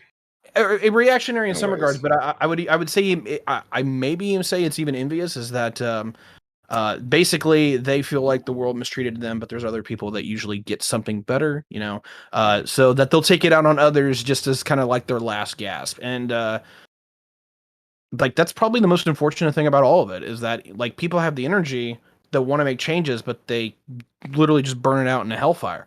That's awful. But so like, if someone wanted to take that conversation there, I'm waiting for my mask off crew to tell me that they're going to be there. But so far no one's replying. So I can hang out with you guys for a couple more minutes and see if we can get down that rabbit hole a little bit. Yeah. So back to abortion. Stop it. Oh, sorry. All right. But yeah, like for me, like there's a question. Okay, we see all of these factors that that are aggravating the problem. Social media, like echo chambers, like basically stuff like QAnon, like echo chambers, like on the left they exist as well, and everything. Like, what are they, and how can we mitigate them? Like, because I feel like this is the most pressing issue. Basically, this is the stuff that we absolutely need to do right now. Is like to try to bring the dialogue back. And like, so what do you think like are the factors that are aggravating this problem like the most? For me personally, and I think it's a little different for Americans versus my European brethren. So I'll kind of split this one up. When it comes to, at least here, is that I'm going to be incredibly vague when I say this, but I think a lot of people think the world's kind of upside down. And I think you can see that pretty straightforward when you look at our political systems, when you look at our economic systems. Politically, the Democrats aren't what they used to be, and nor are the Republicans. I don't think anyone 10 years ago would even recognize what these parties have become. To a large degree. On the other side of that, if you're talking about economically, this is supposed to be a system where if you work hard, you participate, to even a decent degree, you will have a better life than what your parents did. And we're seeing the exact opposite of that. Millennials will bitch, and rightfully so, that they cannot get ahead. They are definitively behind in almost every metric compared to their parents, whether they be late-term boomers or early-term Gen Xers. So, at least for me, I totally kind of get it. I'm upset with the system to a massive degree. I'm not gonna, hurt anybody, but I definitely understand where people are incredibly upset, and to the point where they would do horrible things because I've still got it okay. I still have my house. I still have someone who is important in my life, but that also means that I have something to lose. And I don't want to think about what happens when if I were to get to that point, but it would probably be really bad. And I know there's many people that do. I feel like anyone can justify extremely radical action through like any rationale that they like choose to manifest out of whatever they want to make it be. And again, this is why I definitely tend to shy away from like political violence. I mentioned in my opening statement on this one that there are situations, and like I brought up like North Korea as a situation where violence would be absolutely necessary, because in these dictatorships, like the government has absolutely no care at all about what the citizenry is like doing or saying. I feel like typically speaking, when someone calls for violence or proclaims that they've been like wronged by the system and society as a whole doesn't agree with them, it just makes them seem like detached, demented, deranged, insane, and not capable of like making arguments in reality. And Tiberius, I feel like you're speaking to this with the insurrection thing, that like, what the heck is going on with these people? Like, most of the people that are making these claims, I don't feel like are looking very good optically to a majority of people, and it's just a matter of like how many of them have like are still buying into this. So as a person who is like deals with folks like this every day, you know, whether I don't know anyone who's personally gone in there except for one, but we all know who that person was, or at least any of us who have been around for a while. I know a lot of people who really agreed with the whole mentality, I guess is what I'm trying to say. And in a general sense, if I'm going to put that in a box, is that they're all incredibly upset because they do think that like horrible things are happening in this country. The problem is that it's not that I don't understand that in a way of empathy. I don't understand it in a way of like rationality and morality. If I could rationally put myself in that shoe, it's all right. How do you think that the people who can't get a fucking thing done for any of their constituents actually did something so complex as rig an election? And then moralistically speaking, is that even if you assume that they could, like, why do you not pay TOS things? We'll just say TOS things. Yeah. So like that's kind of where I just I kind of just break down, because like I can empathize if I had that headspace, but I don't have that headspace.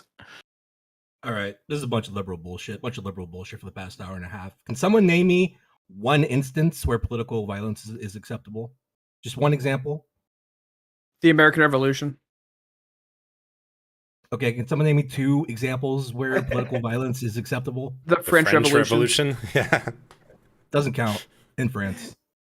Magna See, Carta. there's no other. The Civil Magna War, Carta. right? Yeah, The entirety like of slavery. Yeah. The entirety I'll of give War you- II. That was a war. The founding. That's a war. Solomon's Doesn't Temple. count. That's a war. I'll give you Lenin's Communist Revolution. The Uyghurs in China.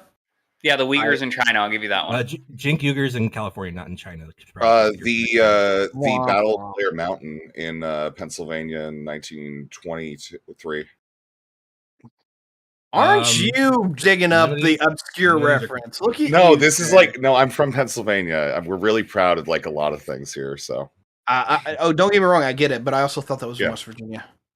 yeah, no, it's so there was like, if you look at like that whole era of union violence and whatnot, West Virginia and Pennsylvania, it was pretty much like hand in hand, both of our states together. And then over the next 100 years, we just stopped fucking our sisters. The Italians in World War II. But you know Or what? the beginning of World War II. Here's the thing, though. Here's the thing. If the peasants just didn't engage in political violence in the French Revolution, they would have avoided an entire war. So that would just saved a lot of time. Okay. Same thing with the American Revolution. If the British just stopped being assholes, it would have just been over. So if there was no political violence, the shit would just go way more smooth in general. So, look, I'll actually break this down. I'm gonna piss off a lot of people on this one. First one, the American Revolution, honestly, really shouldn't have happened. We didn't get that bad of a deal. We really were just being uppity cunts when we decided to break away. When it comes to the French Revolution, yeah, they had every right to tear that system down. If anyone who was basically part of the They had peasant class, cake. They literally had cake. yeah, they literally had cake. What do you want? I would like it to where they are not the only people that are. And before anyone in the chat, actually, that's a fake quote. It's not real from Marie. What's up, buddy? Wait. So you think hold wait. on. Tiberius was speaking. So I thought you were a debater. Yeah. Anyway, long story short, like when it came to actually the people in France, like I cannot fault them at all for what they did. Okay, look, I watched Les Miserables. I get it. Les Miserables. Les Miserables. I get it. Okay, but at the end of the day, they had cake, and I don't know. I just feel like they're still living in a monarchy. I think, are they? No, this is the Fifth Republic, sir. So okay, Tiberius. Well, okay, so all these they're in 5. They're number 5 of the fucking Republic. Okay, they did 4 times. They all fucking failed. So I mean, how many more fucking wars do you want to fucking do for these stupid republics? Mm-hmm. Tiberius, that's the French. Go ahead, sir. You don't think taxation without representation is a reason to declare independence, and if your independence is not recognized, to use political violence to gain your independence?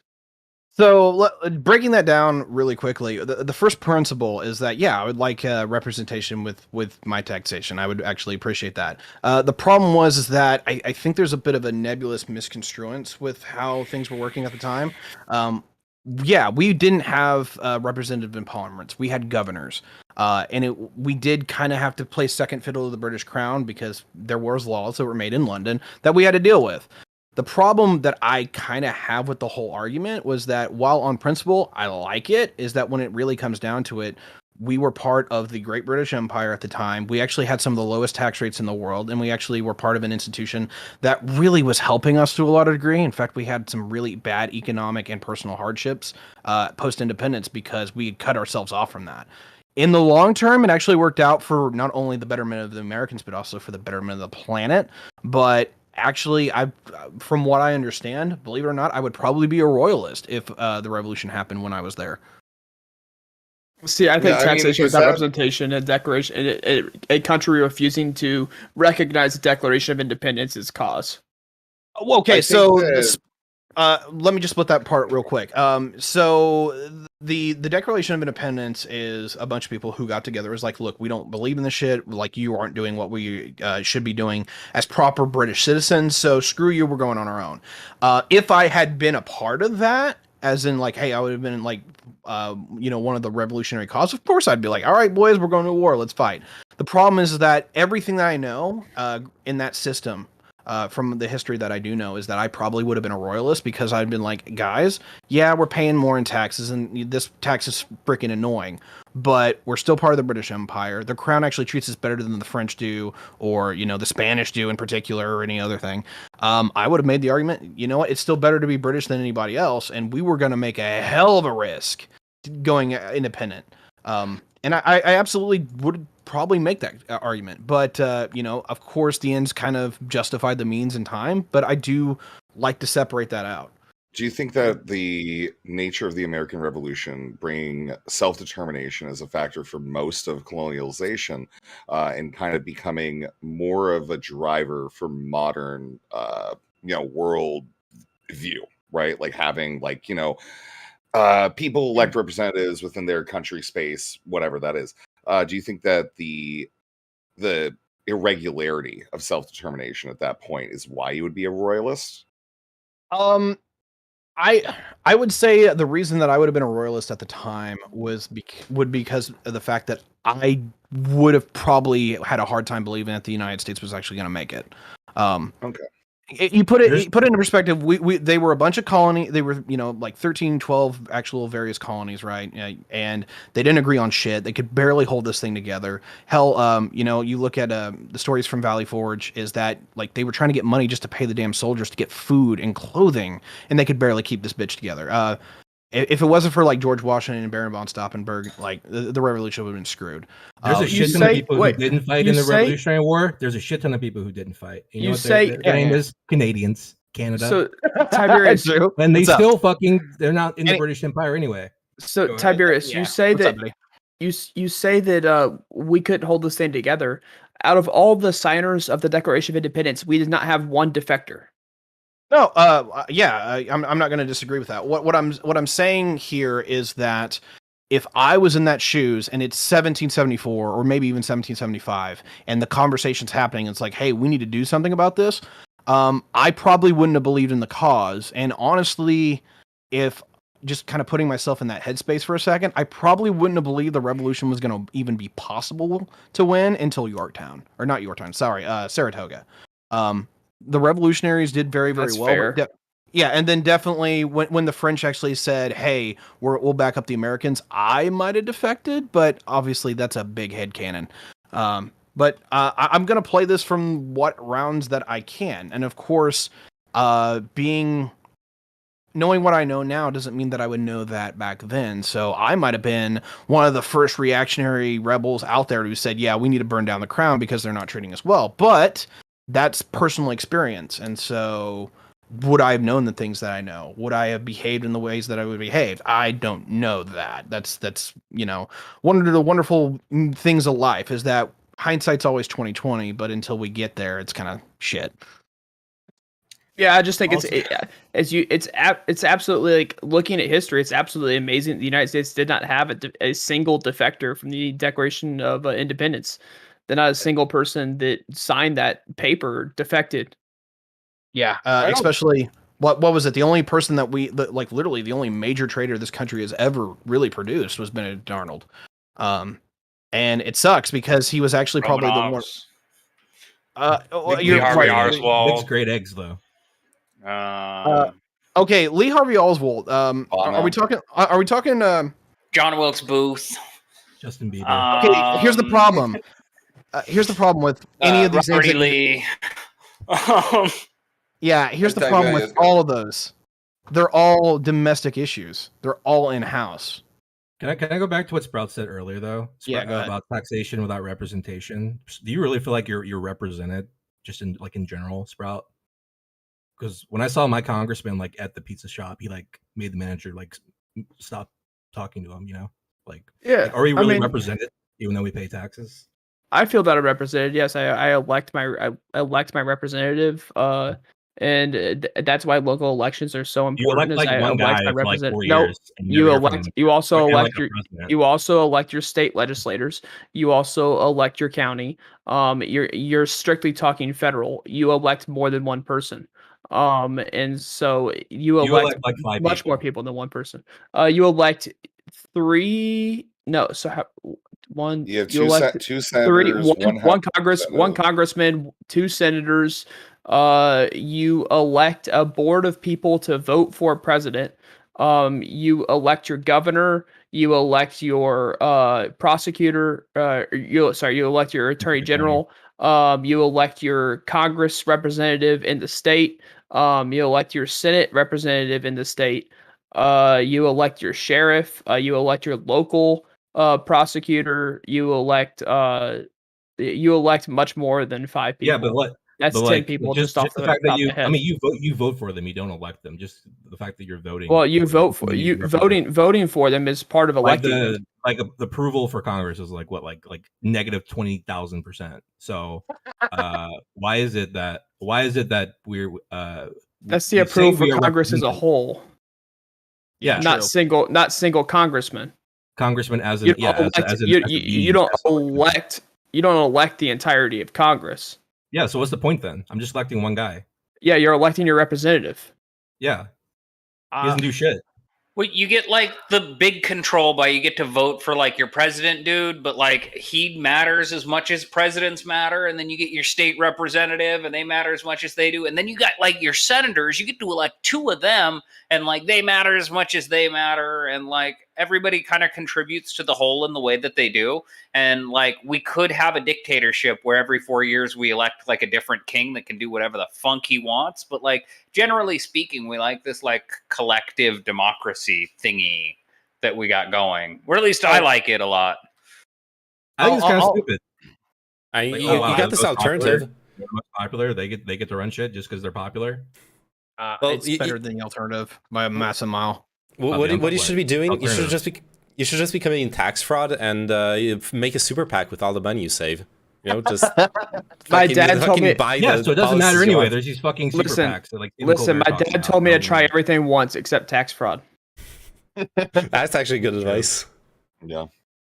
I'll separate this out. Like, we're definitely off the political violence train, but I do want to get in this. Like, we can talk about like how we organize our government if we want a different kind of republic than the one that we already have. Like, we can do constitutional. We have a constitutional republic, but do we want a parliament instead? Do we want a prime minister? Do we want to defang the presidency? Do we want to kill the judicial system? These are all options. I'm not going to act like they're not.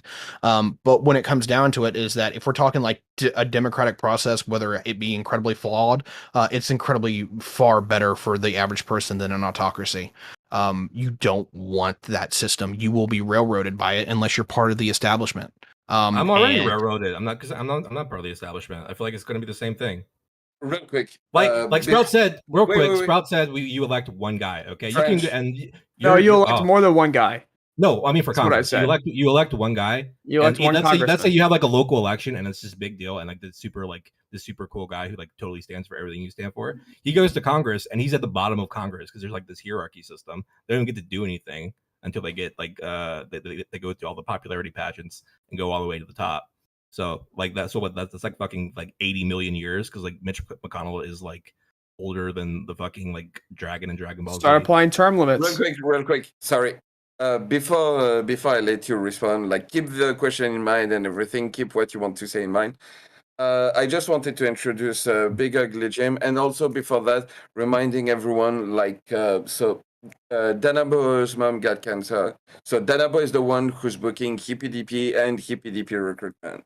So if you enjoy debate, if you want to see debate happen, Danabo has been helping a lot of people behind the scenes. So yeah.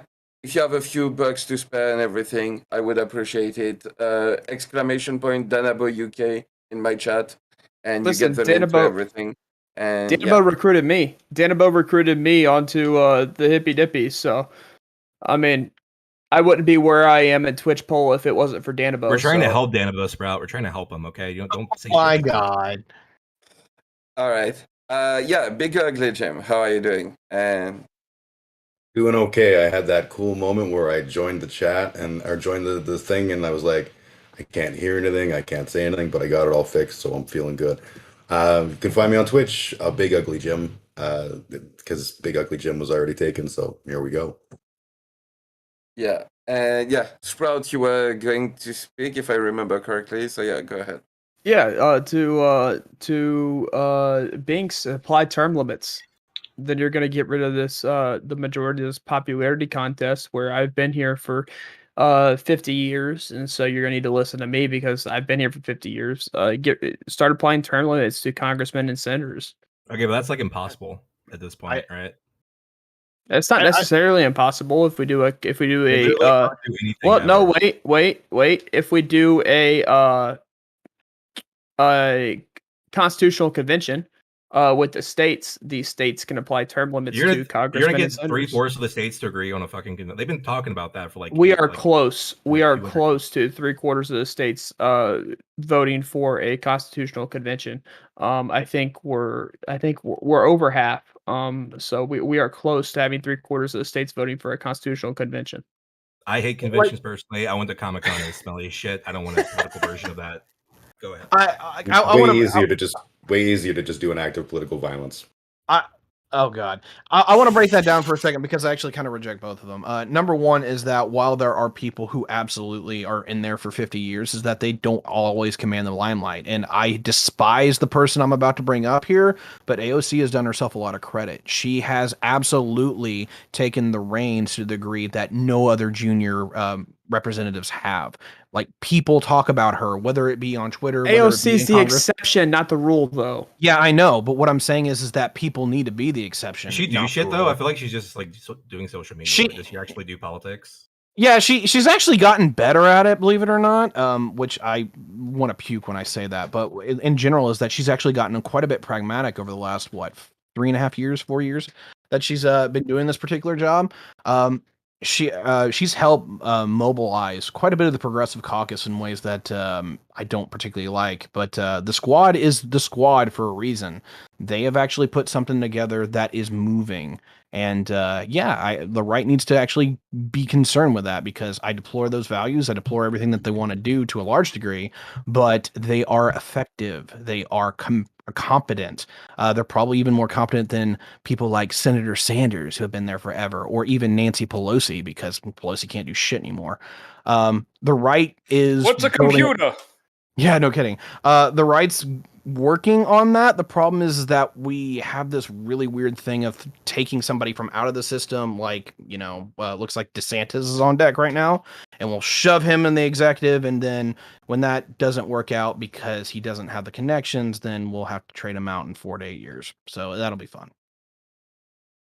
I think the right has a squad of their own, but unfortunately, it's Matt Gaetz, Marjorie Taylor Greene, people like that. Matt Gaetz has majorly been taken out of it. I think the people it really is you're talking about probably Ted Cruz, but you're talking about the older people. I don't think they have a squad of younger people that really has the same power that the squad on the left side has. The young people in the right have done a very good job of alienating themselves, and thank God for that, because they're terrible. The only one that I'm actually a really big fan of that I can point out to and it's like, hey, this guy's actually competent and decent, and some of you may puke for this, is Dan Crenshaw. Sproutacus. I'm just saying, Louis Gohmert is the greatest political mind of our generation. Hey, the Sproutacus 2024, okay? All right, For good what? luck, buddy. Are you You running gotta for grow sheriff? up before you can run for president. Damn. I'm not running for Oh, president. hey, yeah, I was gonna say he might run for representative. He might run for mayor. Who knows? He I'd could run for falsify sheriff. votes for you. I think running for sheriff is the most based election that you can run for. You can do because it literally gives you- anything if you're a sheriff. It gives you something valuable, which You is get a that free you can car. you get to carry a gun with you wherever you want in the entire United States. And you get a free car. I don't care about And the you- car. And you like, can write answer on a to, piece like, of paper nobody. when you think people do things wrong. You can be like, I don't like you, and I think you should have to tell a judge why. Sheriffs get to do whatever the fuck they want. It's crazy. Mhm. They get to evict people. They get to, beat up the homeless. Like, it's kind of a dream job for a lot of the guys I went to high school with. Yeah. If I was a sheriff, I would go back to wearing a big 10-gallon Stetson and having spurs and everything. I'd do the whole freaking thing. I'd want to walk into saloons and spit on the floor and be like, so I heard there's something going on around here. But I don't think Guarantee it's somebody I re-election. just think that it's funny that in Somebody this online country, would be like, the one sheriff that still carries a peacemaker.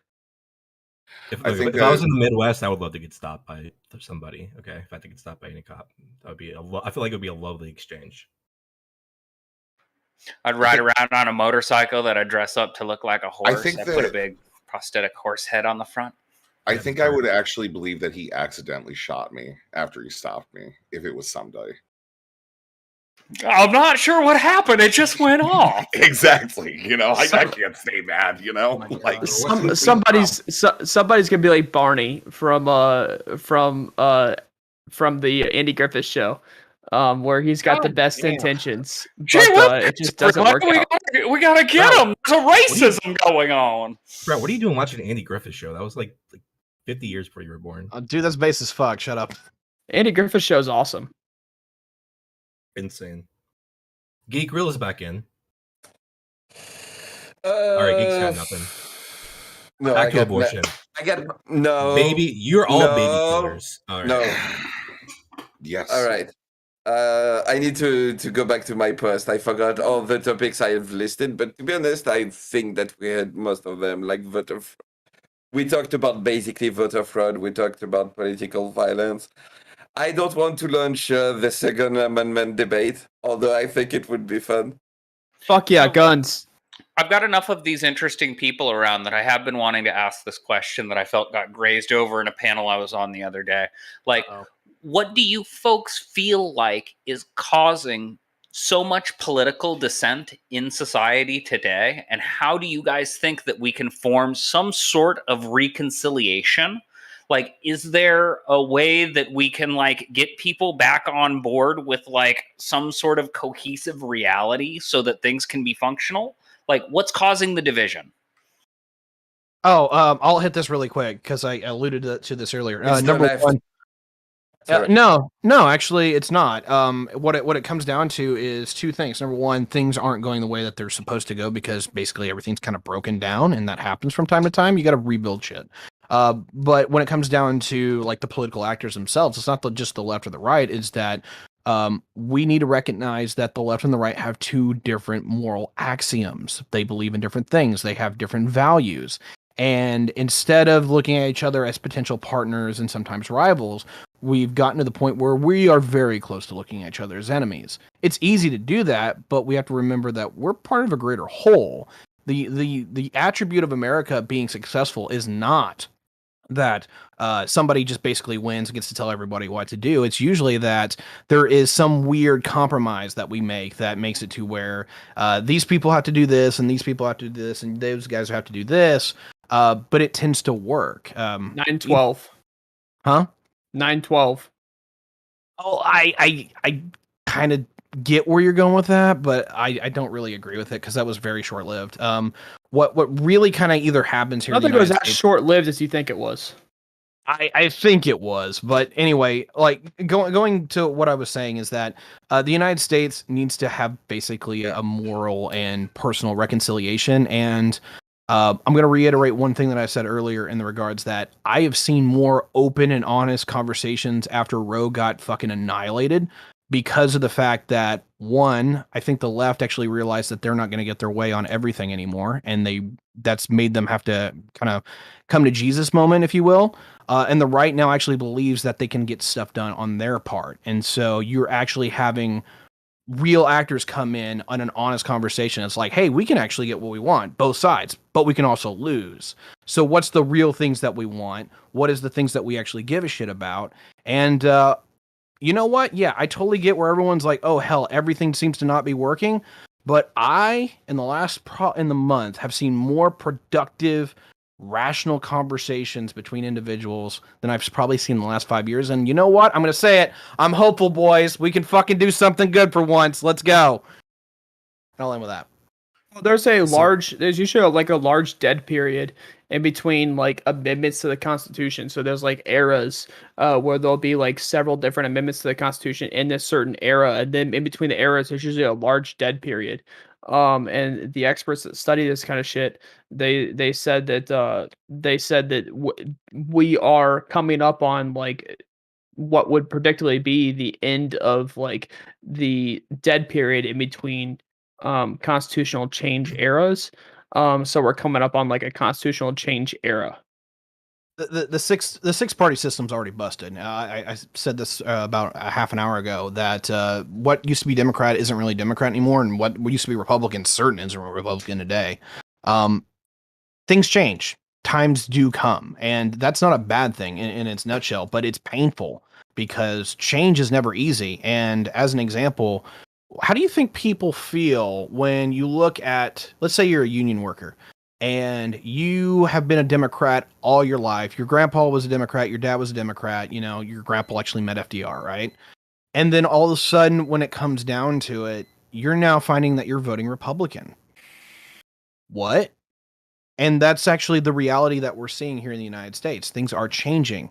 People who are low income, you know, lower skill, lower income, used to be the bastion of the Democratic Party. Now they're voting for Republican or swinging that very quickly.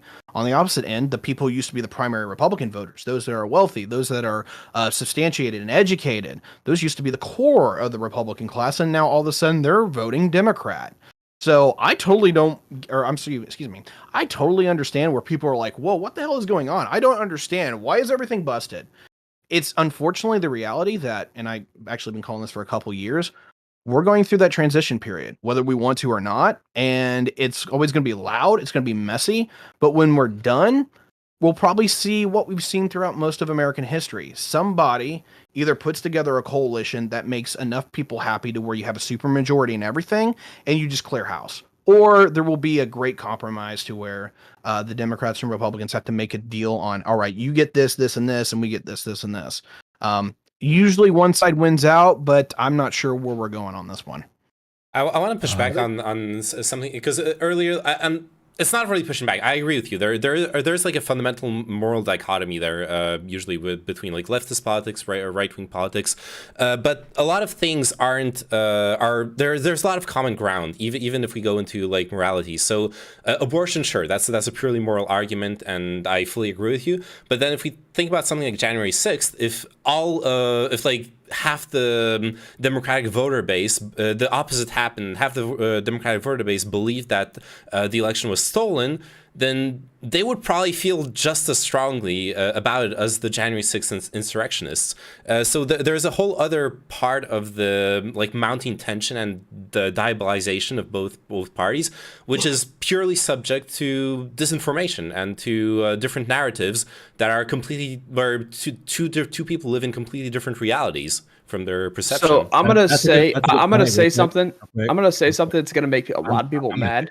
But had the election actually been stolen, I don't think that people that had the election actually been stolen and January 6th happened, I don't think the people that were there at January 6th would have committed like a moral wrong had the election actually been stolen. Yeah, Yeah, of course. but we already discussed that. That's Well, no, I'm just saying had the election. I maybe I wasn't there for that discussion, but oh yeah, that's right. that's just me coming up with it on the spot, and evidently I'm coming up on a discussion that's already previously been talked about. You guys already came to that conclusion, so hey, I I'm was just about late to to the speak with party. something new, Sprout. I was about to speak with something new, but you talked over. Well, you know me, what? so Fuck you, Binks. How do you feel about that? I was going to bring. I just said fuck you, something Binks. new That's to how I the feel table. about it. I was going to bring Oh something my new to the God. party, but you just showed up and ate everyone else's food. So, Well, Binks, you're just an asshole. So Jesus. All right. That's an This, ad this is hoc. this is going well. Well, real quick, What- I liked what Name said about two different realities and political division. That's a good point. Also, there's a satanic global elite that's trying to do the Great Reset and the Industrial Revolution. True. Has been a disaster for Yeah, humanity. us as Preach. speaking on behalf of Luciferians and Satanists everywhere. Absolutely, we Ew, are here what? to You're a go ahead and Satanist? take all of you. I'm a Luciferian. Yeah, You got to go. You're with them. You got to go. I know, but I Go won't. to where precisely? You got to go with We're the going to Great Reset Keter, people. man. They go in the We're gulag. ascending. Going to the Christian gulag. We Right? are. You've got to ascending. go to TwitchCon. That's where all Oh of my the God. Satanists coalesce. Oh, that's so true. I do want to hit on what Name said real quick, and that is, I think that you're always going to have at least some level of like a difference in perspective because of the moral axioms that people have in their personal life, and basically, if you kind of think about it, it gives people a particular lens that they look through. Like, I honestly believe that while there is some stuff that's like, hey, this is a definitive fact, why can't you accept that? Like, the reality of the conversation more is in, hey, is this thing murder or is it just not? And I'm not going back to that conversation, but you get where I'm going, is that like it is the lens that we look through that is really the big thing that's in the way of a lot of the shit, at least in my opinion. Yeah, I think the sorry. thing that I would say in response to the question that was asked about, why is this happening? I think that we're exhausted. And I think that we've been exhausted long before COVID. I think we've been working too many hours. We've been struggling for too little. And as a result, our politicians, who are also lazy just like we are, and are probably exhausted too, are taking the easy road. And they know that they can inflame rather than encourage conversation. Rather than trying to find answers, they can just push those buttons and make people fight. But solutions, any recommendations? How do we make it better? First and foremost, donate to danabo. True. Base, donate to Danabo. Again, exclamation point Danabo UK in chat. Get a link. Throw some money at him. I know you have some. You've got time to waste on Twitch. Sitting here watching us. Help a comrade. Help a comrade. Oh my God. If you don't help him, you'll go Base. to hell, and you'll have to spend the rest of your eternity with me. Well, crap. Yeah, I what know. good is all of the socialism talk if we're not, helping those in Mhm. need, so to speak? Exactly. We get you on both sides. So, to answer your question, like what has to be done? Yeah, what do we do? How do we fix it? So this is a thing that kind of has to come from two different angles. Number one is that this does require some people on the ground level to be like, all right, cool, whatever is working for. I'm sorry, excuse me. I'll reset that conversation. On the ground level, people need to realize that whatever they've been told, 90% of it's just damn wrong. Okay, particularly for us us millennials, and for you younger folks that are Zoomers. Whatever your grandparents said in particular, but even what your parents said, whatever they told you, it worked for them, maybe, but it certainly isn't going to work for you. We live in a different era. We live in a different age. And quite honestly, they broke all the shit. So don't listen to them. On the other side of that is that when it comes to the more collective nature on the macro scale, what we do have to realize is that somebody has to actually put a platform together where it's like, hey, look, this is the way that we need to operate. This is the way that we go forward. And they need to convince not the majority, but a majority, like 51% of people, that this is the way to go forward. And then convince another like a third that that's the way to go. And to kind of give you an example, this is actually what's happened before. This was FDR. This was largely what happened after the Civil War. This is usually how we kind of make our massive political transitions, is eventually things get so broken and then somebody kind of comes out of the woodwork to say, hey, look, I have a message for you. Whether you call them demagogues, or whether you call them founding fathers, or whether you call them reformists, these are the people who kind of set the tone. And unfortunately, either that's somebody you're waiting on, or dare I say it, you might have to be that person. How would the government feel if I pulled a Yeah. Martin Luther King? If I went to like the steps of like Congress and like nailed 100 grievances I have with Congress. So you're thinking was of Martin Martin Luther. Luther versus Martin Or Luther King. Sorry, what? Sorry, Martin Luther. Sorry, Martin. Okay, Martin Luther. Should be a Like, motto. what? Martin would Luther the King US did the Reformation. Martin Luther still understand works. that Martin Luther? So how would you how would the U.S. government feel if I pulled a Martin Luther and just like nailed 100 grievances to like the front door of the Congress? Vandalism, obviously. Yep. Yeah, felony vandalism. Yeah, destroying a public building. Yeah. I do find it interesting because, like, I'm head and shoulders older than all the people on this panel. I'm like a super old man. I look beautiful, but I'm not. But I think what's cool is that things like this, the whole Twitch world and stuff, actually puts a lot more power in people's hand to spread that kind of information, so that you don't maybe have to nail something to the door. You can just communicate. Sprout, you've got a huge following. You're a Giga Chad, big streaming Andy now, thanks to Hippy Dippy and Danabo. Post do 100 points on a live stream. Yeah, just 100 Yeah. grievances on a live stream. Pull the big Papa Destiny thing and make a whole manifesto, and not do that thing with the wherever you go to the school or do a thing or whatever. Just do the thing. Well, the internet is I truly believe the internet is a wonderful thing. We're able to get our points out much faster. We're able to talk. We're able to talk to people like much more clear. Because usually like you had to wait way back when you had to wait for like the newspaper to come out, and then you'd read like what happened. But nowadays you have like a streamer who's getting news from, or you can watch the news yourself, or you've got like plenty of different options of how you receive the news, and things are known like within minutes. Within minutes of something happening, it's everywhere. Streamers are talking about it. News organizations are reporting about it.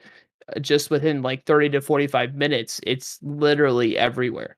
And so I think that's like been a huge benefit of the internet, as to Big Ugly Jim's point. But yeah, no, I think that we hold, or not necessarily us, but the internet holds a giant responsibility, right, to handle this correctly, and to be able to, because it is a responsibility. We have the power to just push all this information out at once. It needs to be handled correctly. You can start a really good cult. Okay. And there's one guy, he's got a general idea of what to do. You get to a point and it works out. And I have to say, I'm going, but I am starting a cult. So if anybody's interested, do hit me up at twitch.tv/Reservoir. It's been very nice to be here. And thank you all for your time. That's the great thing Reservoir. about cults. They always work out. Always. Reservoir, I'd love to chat with you. I'm actually starting a church as well. We meet on Thursdays here on Twitch. So if you'd like to have a conversation about spirituality and who this God person is anyway, I love having chats about that kind of stuff. I absolutely will do that, just so long as it's the most confusing thing you will ever understand, that I will not make any sense to you at all. That's completely fine. I had a long conversation about post-meta irony with a shit poster and where comedy comes from in the modern era. So I'm used to difficult conversations about interesting subjects. I'll hit you up in DMs about this. I'll teach you calculus. That's the basis of all of it. So, but you guys have a great one. It was really fun to be here. Be good. Have a good one, man. What now, geek? Besides, you're starting a cult, obviously. You're muted. You're muted, geek. No, I'm not. You just have bad ears. It's funny, my ears just got a lot better. I don't want to go to the classic, like, Second Amendment. I don't want to go back to abortion. I don't want to do... You want to go back to the should streamers date people thing? Let's talk about how bad Frenchmen. Let's talk about how bad Frenchmen are. Like, out of all the countries you could be from, France is probably the worst. Well, no, here, let's go even deeper. Let's talk about the Quebecois, because we don't have any of them there. Are they French? Are they Canadian? What are they?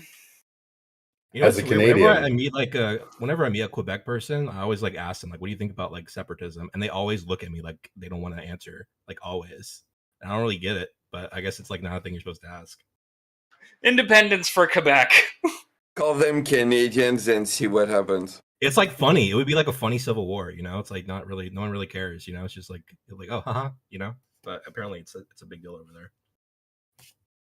It's kind of how we started the country. The Brits and the French fighting. Yeah, and that's why I have danabo to keep this flame alive. True. Amazing.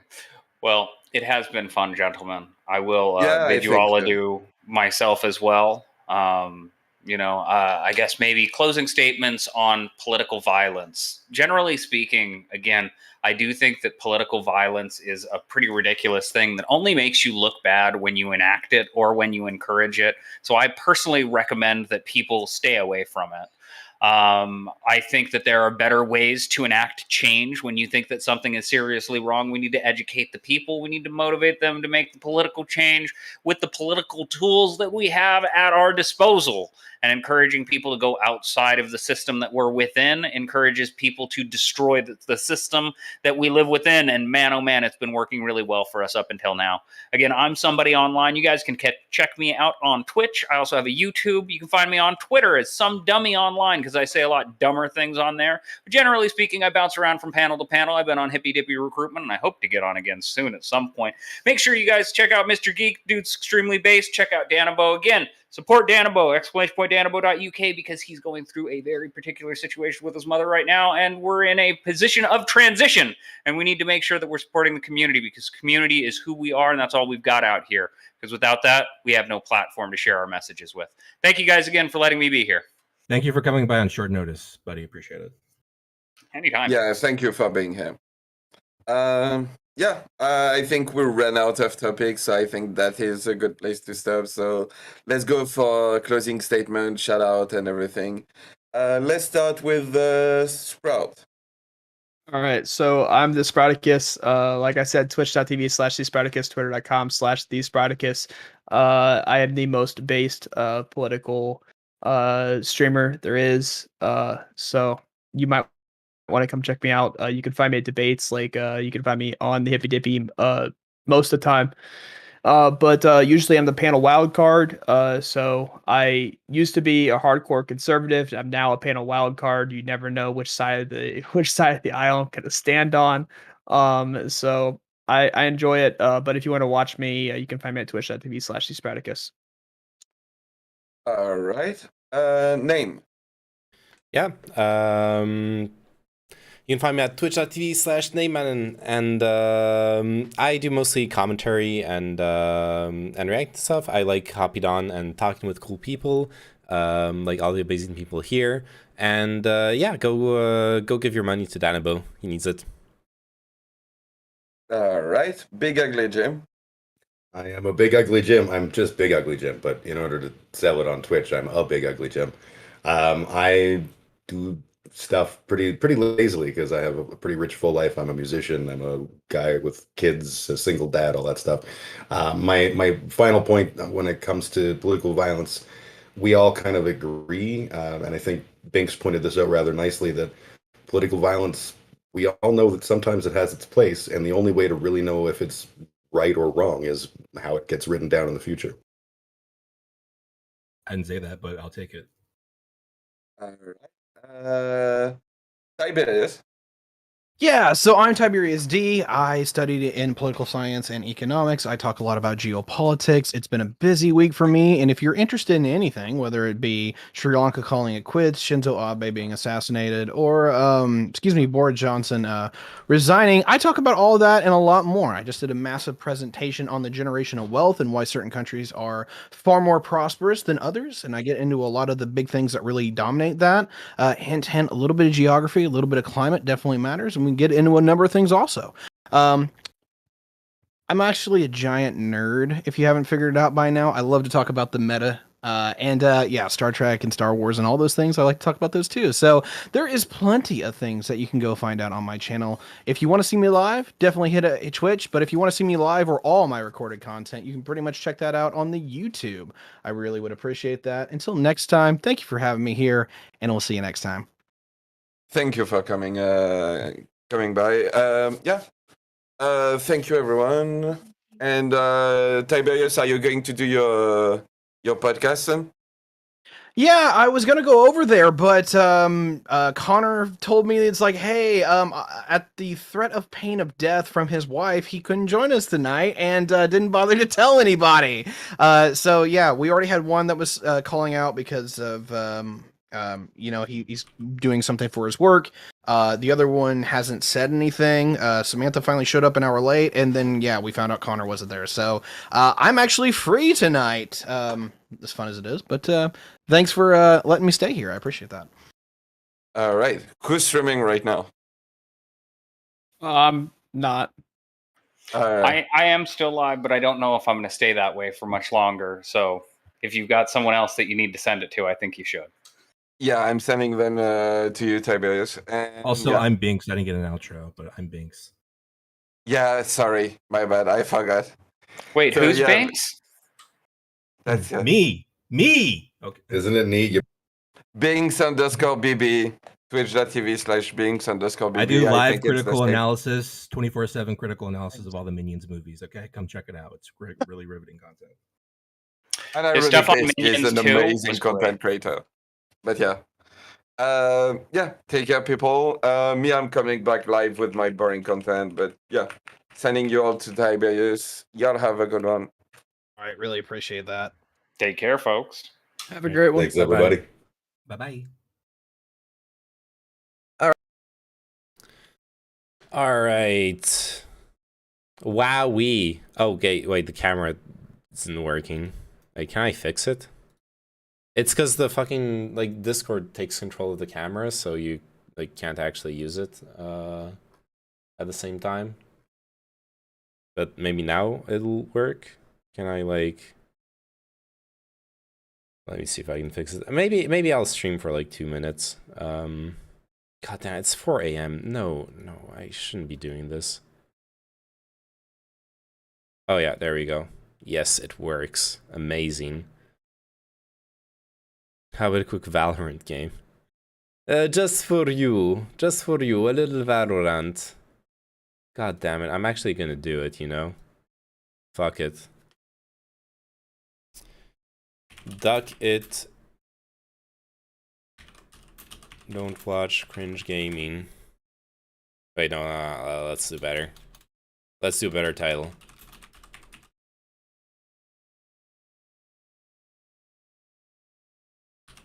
Cringe gaming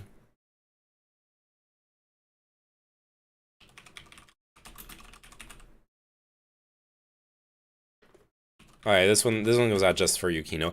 Do you know I actually have been ranking up in Valorant? Like my I grinded my way back to fucking what's it, like Plat 2, dude. Over ever since the new season started, I've been on the Sigma grind set off stream, obviously, and it's actually worked out pretty damn fucking good. It's actually worked out pretty good. I'm unironically happy about it. Off-stream Valorant. Yes. Look, no one fucking wants to watch me play Valorant. Let's be real about it. Also, why is there no chat here? Let me let me fix this. Boom. Okay, there we go. That's a chat. That's a chat. That's a camera. I want to watch Valorant. Yes, but you're just one viewer, okay? The needs of the many outweigh the needs of the few. Have you learned nothing from my political bullshit? Also, okay, I can afford to do like one shitty game. I'm not gonna derank from it, like because normally I would have to warm up, especially, dude, especially with this fucking let me move chat as well. Especially with this whole like whatchamacallit, being playing at fucking 4 AM thing. Match Yeah, let's move found. it up here. Match found. Quick, message Joe Hobos. Tell him I'm playing.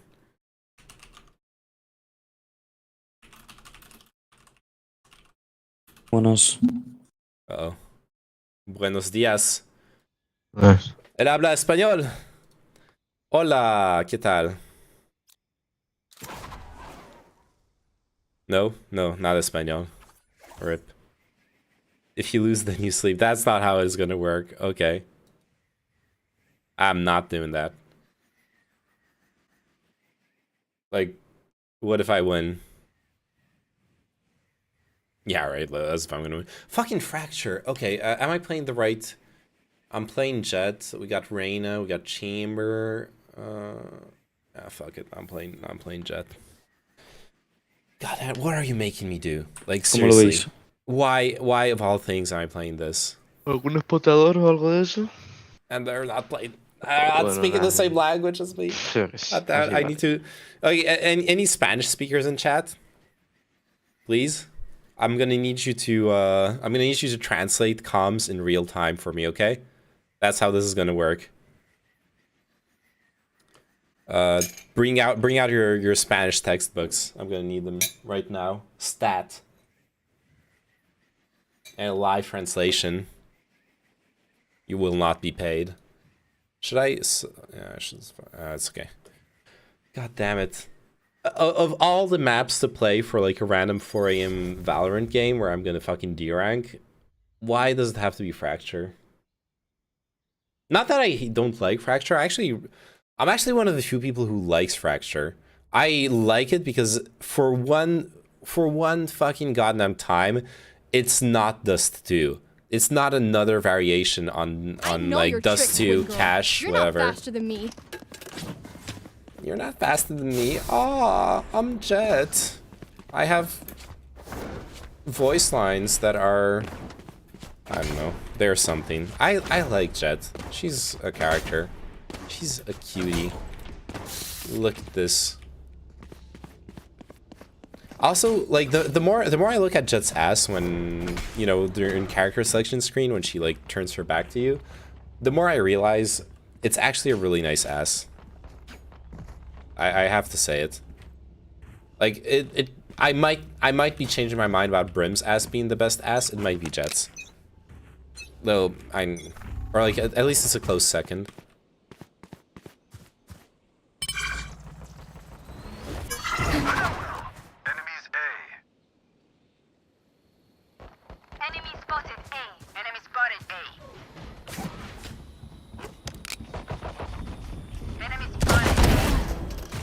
Got a bomb here. Spike down, attacker spawn. Ah, fuck, I missed. When I'm moving, should be sometime this week. They're rotating B, by the way. Like, you just run straight B. Enemy down. Nice. Nerds. One enemy remaining. Enemy and attacker spawn. Oh, they still nice. Wait, dude, are my teammates on Discord? They're not communicating. I'm gonna be fucking suffering this whole game if that's what's going on. I don't have enough for... Dude, I got a kill and I don't have enough for a Spectre? What's wrong with the economy? This is inflation. This is Biden's fault. Biden doesn't want me to buy... Oh my fucking god, they're not buying full armor. Okay, if you're like actually care about Valorant and like playing the correct way, you in pistol, you buy full armor. It's better to have a shitty gun and actually having armor than whatever the fuck this is. Okay, also thank you for communicating, Sage, that you know you were gonna... You got A, you got B.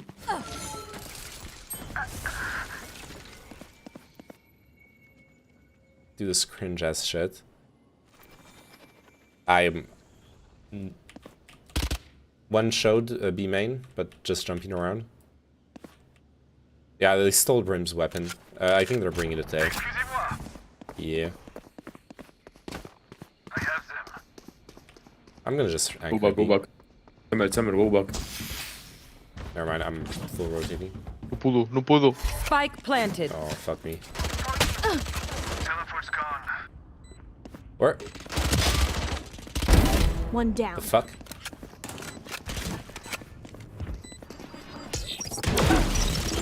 Imposter kill. One above. And one main. One enemy remaining.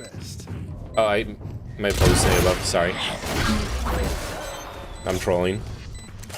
Wait, I thought I saw...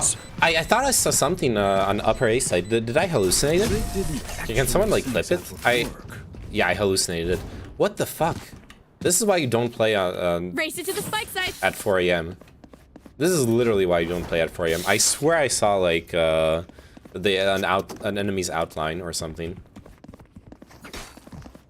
Oh god, we're doing a bonus with like shitty guns, I guess. What are we doing? What is this? Alright, one tap. The Huandig. It's coming. Hey, that was not a one tap. Also, what the fuck is Brim doing? He was gonna block me if I was gonna dash out. Molly. Reload. This is also why you don't play at 4 a.m. Everyone's like, no one's talking because no one wants to wake up their fucking mom. Yo, Frank, how are you doing? Launching smoke. Yeah, it's been a super long time. Reloading.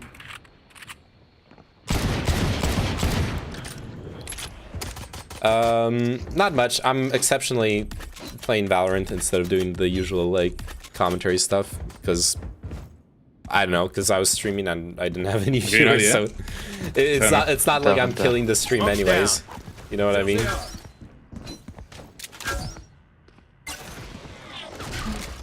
Might as well have some fun. Take that. Spike planted. Reloading. Okay.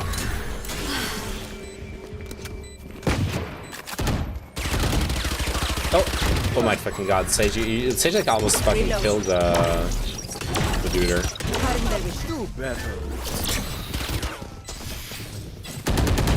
Last player standing. One enemy remaining.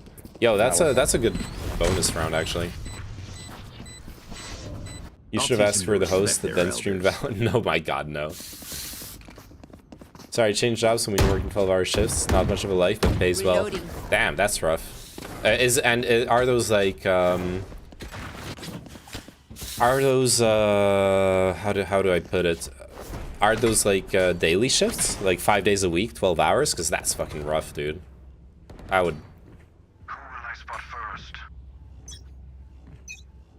I hope at least it's like a 4-day work week. You know what I mean?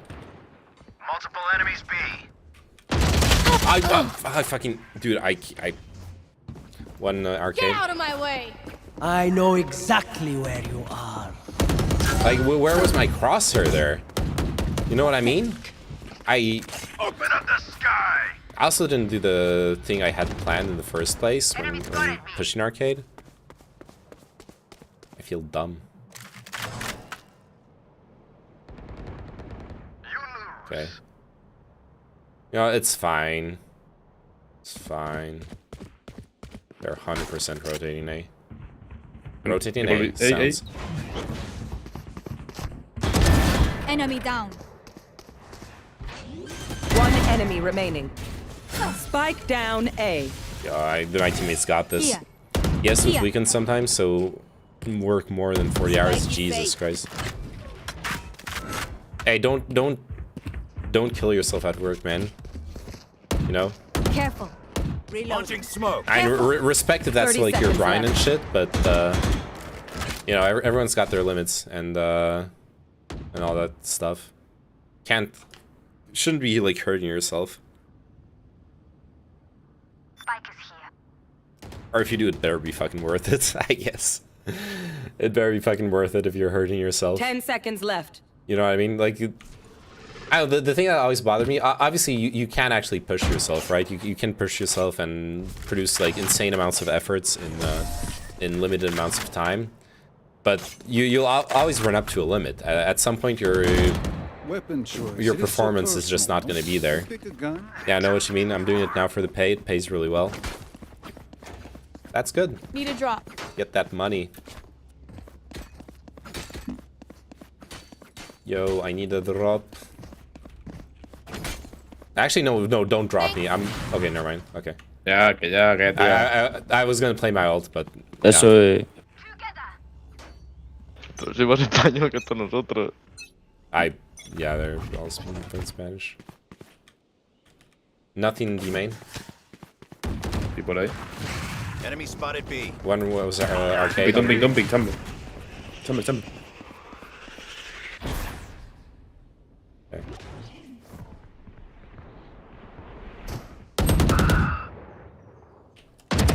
Sorry. Headshot. Didn't see her when she's flying. Okay, change positions.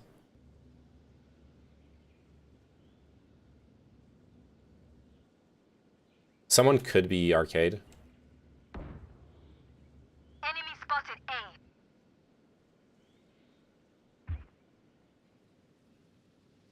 A. Antena. Okay. Bomb A. Spike down A. Bomb A. One enemy remaining. Nice. Spike is A. Here. 30 seconds left. Reloading. Where the fuck are you shooting at? Each. I do have my limits, not letting too good. Not willing to stay a long time here, just save up a good bit fast and then take some time off for like a year or two. I see. Yeah, it sounds like a good 10 plan, seconds honestly. left. What is, dude, what is their KO? Okay, I was like, this is the second round the KO's ecoing or like not doing anything. What's the deal there? What are you doing, man? You're supposed to play the game. You're not playing the game. How do you play the game without playing the game? You know what I mean? There's a game. It's there to be played. What am I doing here? I think I'm trying the arcade peek again, but this time I'm not fucking it up. Got my reaction time. Alright, let's do this. They are so dead. Multiple enemies B. Oh. You are powerless.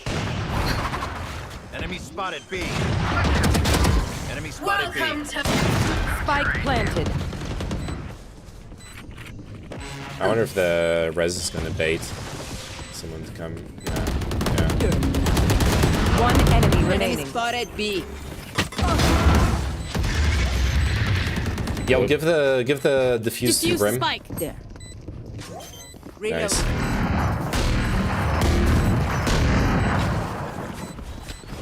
Team Ace. Ain't much room for improvement. Reloading. Do you play Valorant, Frank?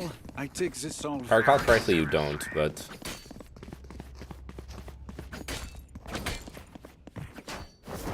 Also, do you mind sharing like what job it is that you're doing? I'm curious. How do you feel about KO?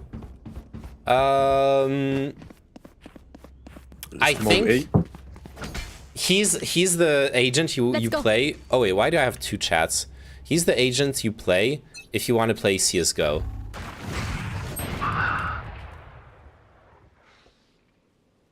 I need to one arcade and one B. Oh fuck.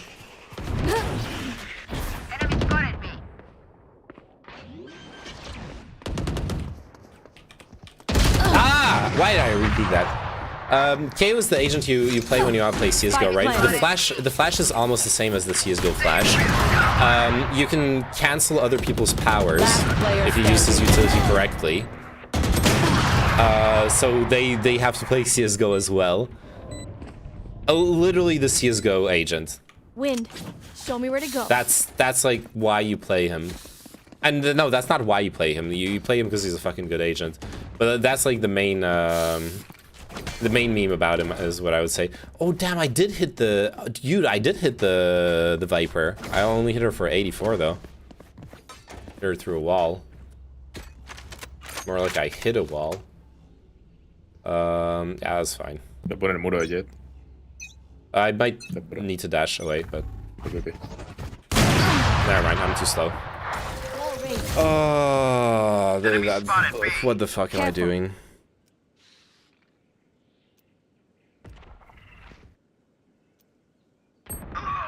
I don't really have this shot, you know? Like, I've done this in the past. Gracias. Now we need to go away. Spike planted. I think I just can't play an op in this situation, right? Oh, come on.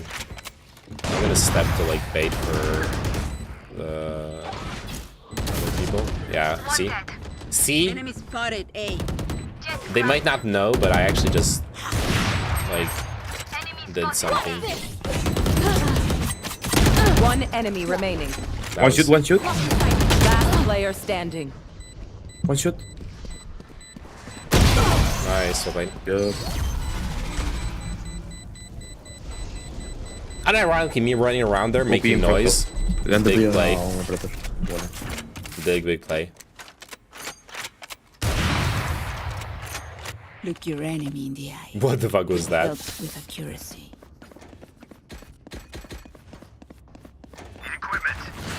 I should not be playing the op. Not under those conditions.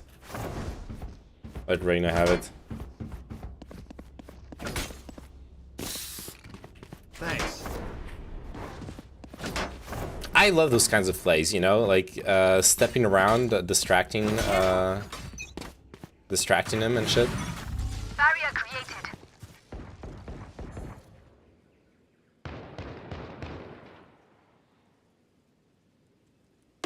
Here.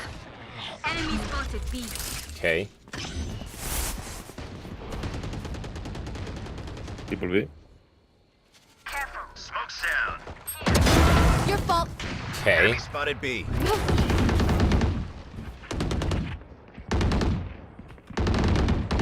They could rotate him. Reloading. Gun Get out of my way. They are ecoing, Careful. by the way. Yeah, I don't know what the fuck like Rain and Chamber did They here. found my trap. They over-rotated Inside. hard.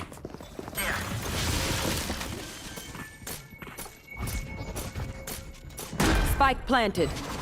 One main. Launching smoke. Beacon down. Great job. Tag 30. Still in sight. Cutting the vision. I should have just dashed, actually. Bájeme cura. I don't think so.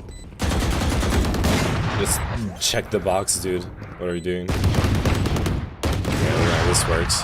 One enemy remaining. There.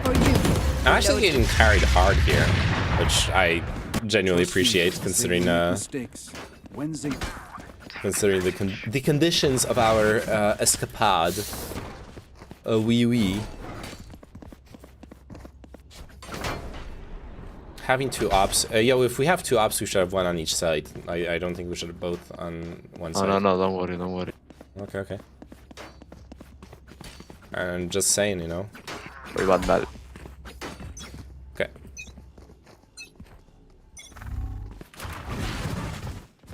I'm peeking this. Yeah, boy.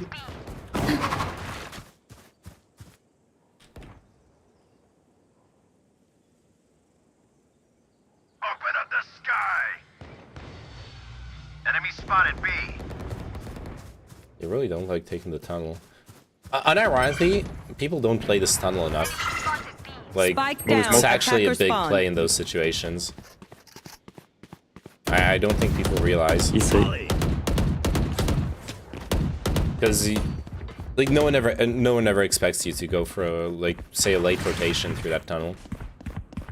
I need my gun out because someone could be here any moment, or not. Launching smoke. Guess we rotated. Yeah. Oh, yeah. People B. Here. It's planted backside there. Spike planted. One double. One enemy remaining. One tower. Last tower. Oh, never mind. Good job. Very good. I swear I heard the steps tower, but I'm like a fucking idiot.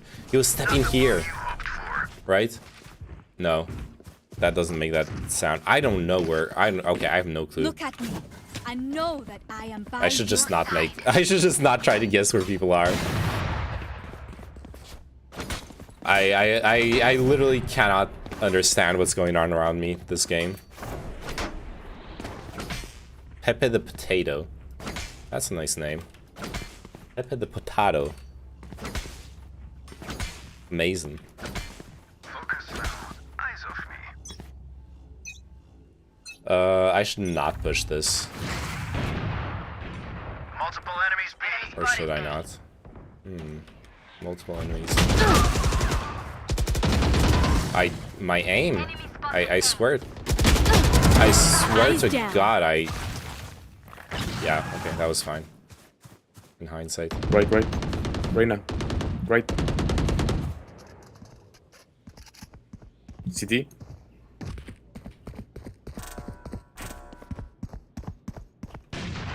Oh my God. Spike Beautiful. down A. Last player standing. Tagged 40, Viper.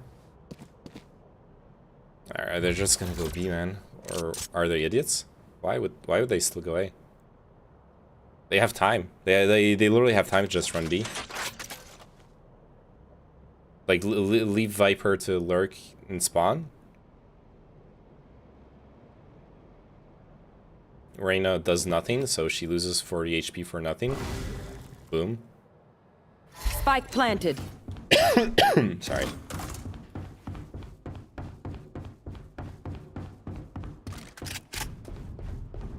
It is possible, with Reyna having taken this path, that if Viper is lurking still in spawn, she didn't hear Reyna rotate.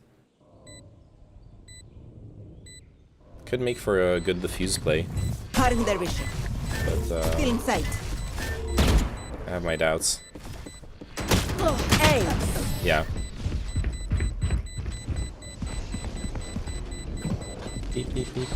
Yo, Last 8-3 is round in the amazing, by the way. I haven't even been looking at the scoreline. We're winning. Can someone get this? Are you seeing this? We're actually winning. This is what victory smells like. Sweaty socks. That's what victory smells like. Because of effort. Effort, dedication, honor. Safety's off. I'm gonna help him. I don't know how, because it's gonna be a shit show, but...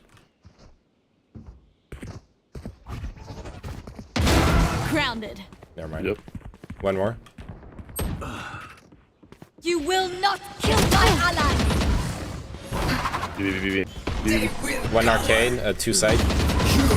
Oh god. Enemy spotted. Get out of my way. Reloading. Get out of her way. KO's stuck in main.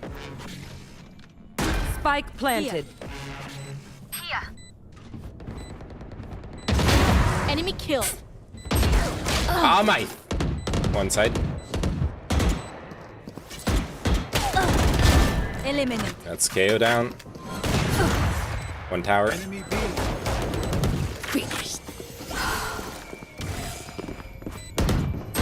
Last player standing. Behind. One enemy remaining. Behind. Excuse me, I'm working. Oh, that was a Oh. dink. Bueno. That was a dink. But through the box.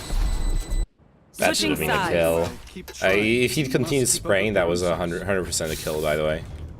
Obviously with good spray control, but you know, still, a kill is a kill is a kill. Is a kill is heal. Okay, what are we doing? Depends on our team, I guess. Yeah, super close. At least we avoid the 9-3 curse. That's what matters. Well, you actually want to throw those games on purpose. I think we're going A. I'm not sure. Yeah? Yeah? Kinda. Okay, so what I like doing for Dish on Fracture, like going A, is I like to just walk out here.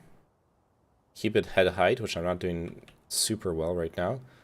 Wait like 10 seconds. Enemy Sneak spotted A. in. You ignore the orb. You don't want to give away your position. And you get this like late rotation here, which I gave away our position anyways. Down you go. But you know what I mean? You Enemy A. gotta play it late. Now we're cooking.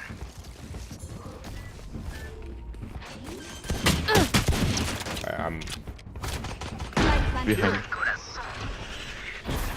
okay. At this point, Sage, do you still have heal? One Never mind. enemy remaining. Flawless. Oh, Nice. How did they that was a kill. That was a kill I didn't. That was a kill I actually didn't expect. Symphony of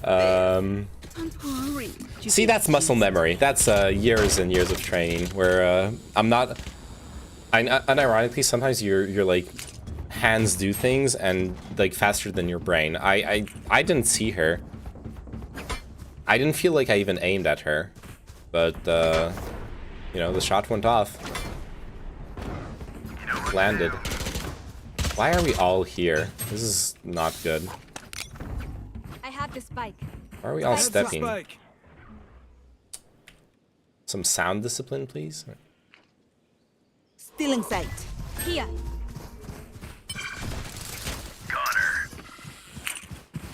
Oh, sorry. Barrier created. Monsieur. Spike down B. cutting their vision?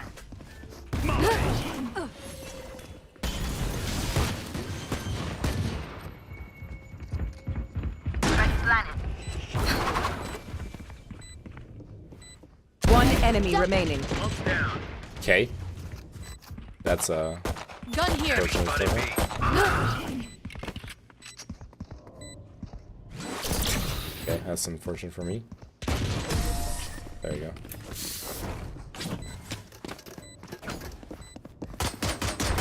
These new friends of ours are not too friendly. And now we play bonus. Yo, I can drop you, Brim, if you want to play bonus. Weapon here. Ask for a Spectrum. Brimstone, there you go. Yeah. Reina, déjale el arma. Wow, so good. I don't know, I was safe. bottom fragging at Déjasela some al point chamber. and I'm doing better now, so No te... don't know what's going on. Need to stay focused though. I think no one's gonna peek this all game, right? Because they have traps here.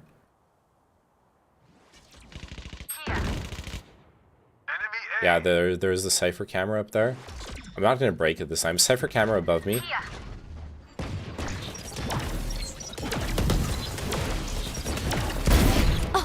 See? That's what I'm talking about. The lurk.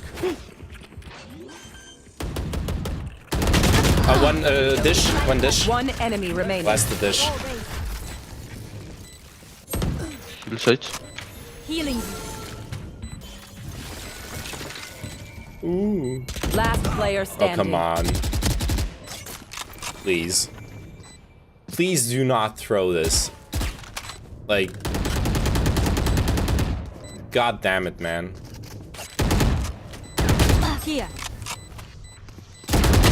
Okay, thank God. Jesus. No more doubts. We're ready.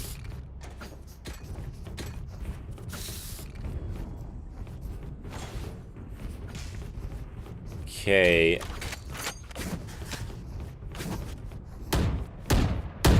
Jean's Bankai. Dude. Jean's Bankai was actually really fucking sick. It was a part I really enjoyed from One Piece. And like discovering that he's Boruto's dad, really intense. Here. Careful. Okay. Enemy spotted A. Launching smoke. I'm watching flank actually. Toaster is broken. Screw this. Oh, whoa. Enemy spotted I missed though.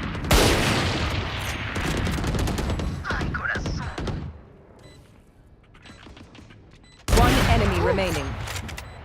Here. Enemy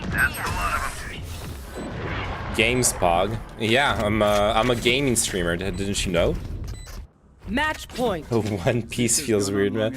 No, look, I'm a weeb. I know what we're talking about. We're talking about Jin from One Piece, Boruto's dad, right? And he does his Bankai where his sword becomes all black, and he's like super fast.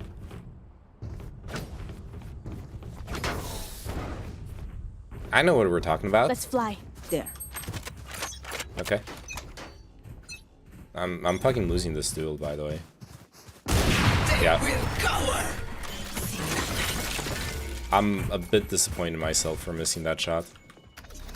Like, those are shots. I've played this map enough that those are shots I should not be missing. Open up the sky. Oh well. Behind us. Behind us. Okay, good job. Good job. One enemy remaining. Oh, you're thinking of Demon Slayer. NTT. It isn't. Yeah, the prequel to Naruto, Demon Slayer, exactly. Smokes. But I'm talking about Demon Slayer Z, not normal Demon Slayer. Smoke's down. Right. Blim.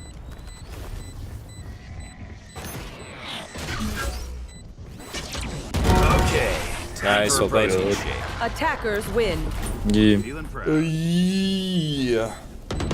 God, I should become a League player.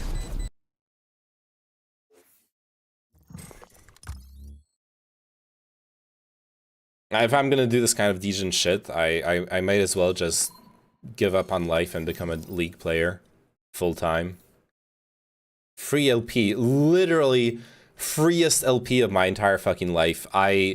It's not like I did nothing this game though. 4 First Bloods, that's actually really good. I have the biggest amount of First Bloods in the lobby. That's actually good, man. Yo. Unironically, alright, let's see. It feels like I did nothing.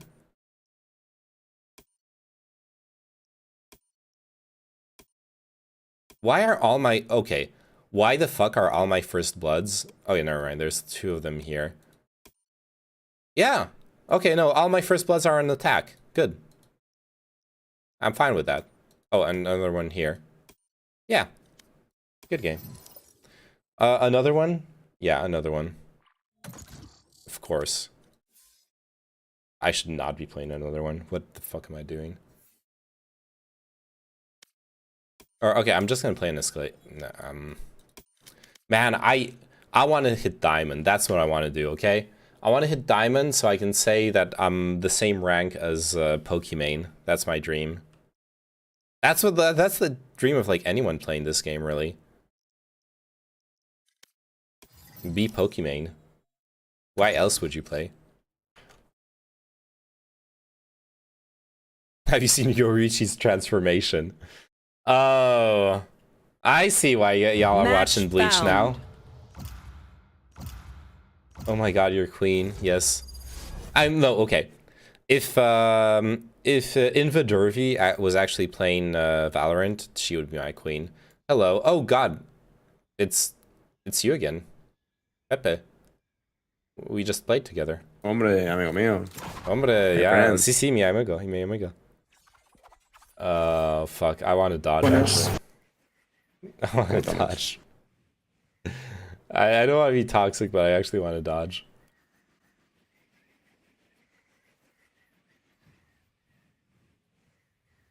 The problem I have is my enjoyment kind of goes down when I can't even when the communication goes down with the team. You know what I mean? I need the pizzazz. I need the energy that I myself cannot provide. I'm an emotional vampire. I need to suck all my teammates. Fight for it, Ree.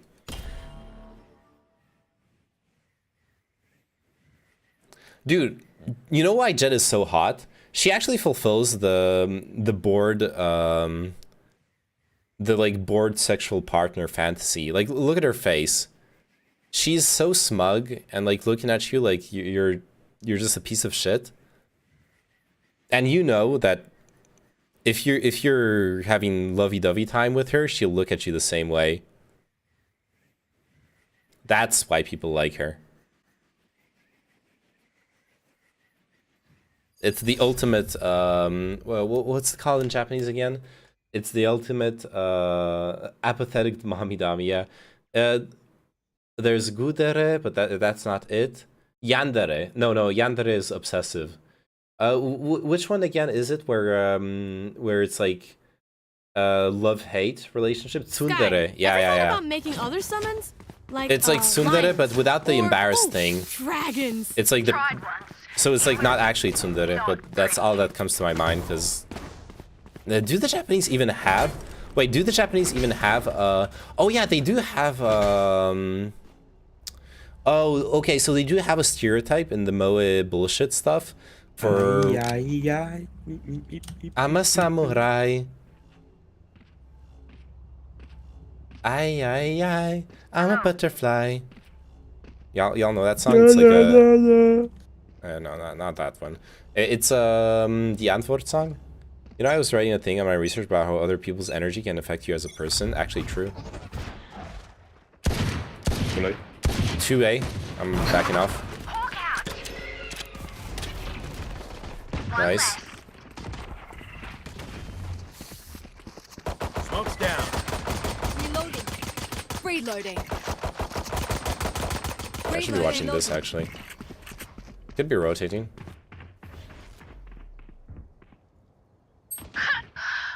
Why? Wait. Oh my fucking god. Why the fuck would you push this when we are up one player? Enemy spotted A. Seriously. People don't know. How hard do you want to throw? Enemy spotted Jet half HP. Windows. Window. Last player standing. Come on. Spike planted.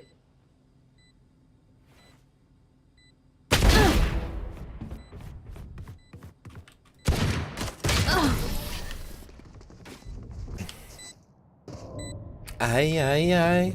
I'm a butterfly. I'm amped. Let's go. God. I got things to do. This is like the last thing I should have in my brain, the Antwort. Oh, wow, okay, Jet.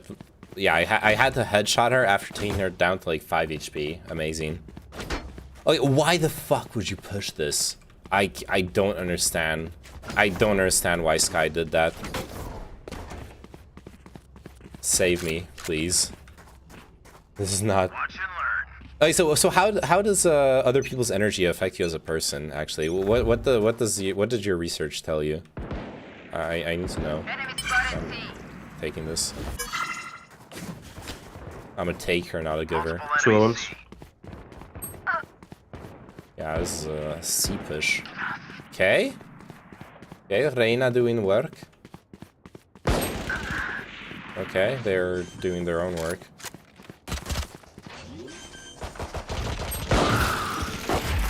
Last player standing.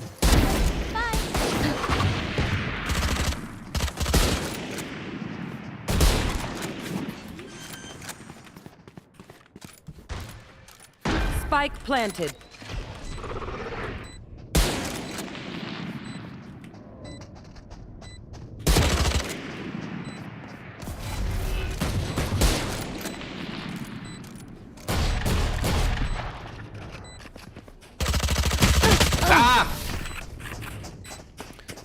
Maybe we see the sunrise, stroll down to the local bakery, grab a fresh croissant, talk news for a few Forge hours, the maybe a path, little Sky. AoE4 while I'll watching be meme right YouTube behind streams and a you. little crypto talk. While getting ready for Milan's stream. Dude, nah. God damn, I did 300 damage. Only 1 kill. Even go away. What's our purchase here? It's gonna be this.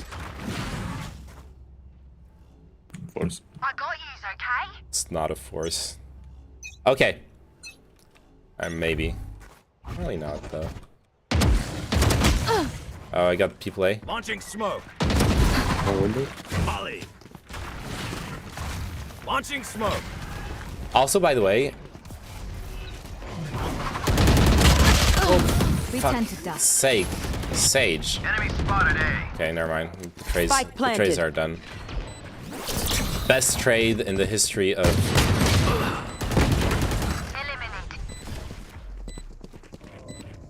There's no way there's a guy heaven. Come on. Like, come on. Both long. One enemy remaining. Reloading. Well played. Are you winning, son? Yeah, we're winning, actually. No, we're not. We lost pistol and then we lost eco.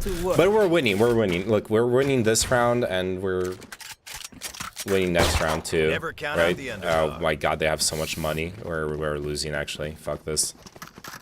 We've already lost. Look at our economy. Look at our guns. Look at our economy. What the fuck are we doing?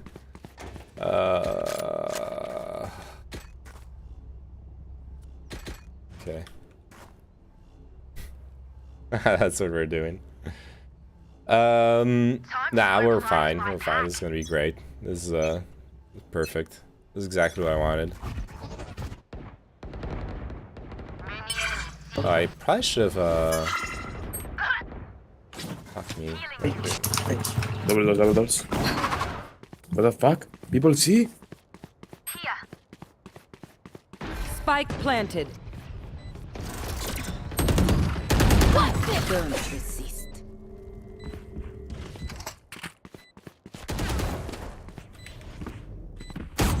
Reloading. Last It would help if player I standing. fuck me. If I actually hit on click heads. I should have just used the vandal. Well, at least we can buy again. Yeah, sort of. I mean, that's what I planned for, so. No, we're winning. We're winning. No psychological damage. Their team comp is unironically just better, though. Like, seriously. We need a KO in our team. Someone probably A. They smoked me off. Smoke's down.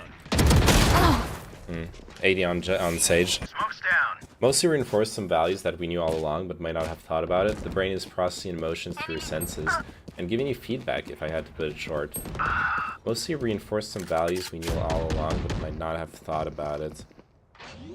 Yeah, but like I want the concretes, the Spike deets. planted. Like, oh yeah, that's not how you heal with Reyna, by the way. You will not kill my allies. Yo, guys, just save. Our economy is actually really bad. On the end, I want to let you know I'm learning web dev now. Oh, nice. Sweet. What are you, so what are you focusing on? Are you doing front end, back end? What tech stack are you aiming for? Time to talk shop, to talk nerdy stuff. Oh my god, it's a sad cat. That's how I'm feeling right now, looking at this game. Primarily back end. No, that's not web dev, that's what I do with your mom. Their lives are Primarily so back end. meaningless. Might as well give them to me. Yo, we need to eco.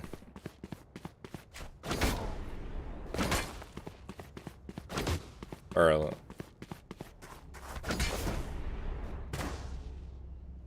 actually, yeah, maybe we can force around 2 guns, but then we should just like play aggressive, take map control. Time to mix things up. Not sure. Yeah, no.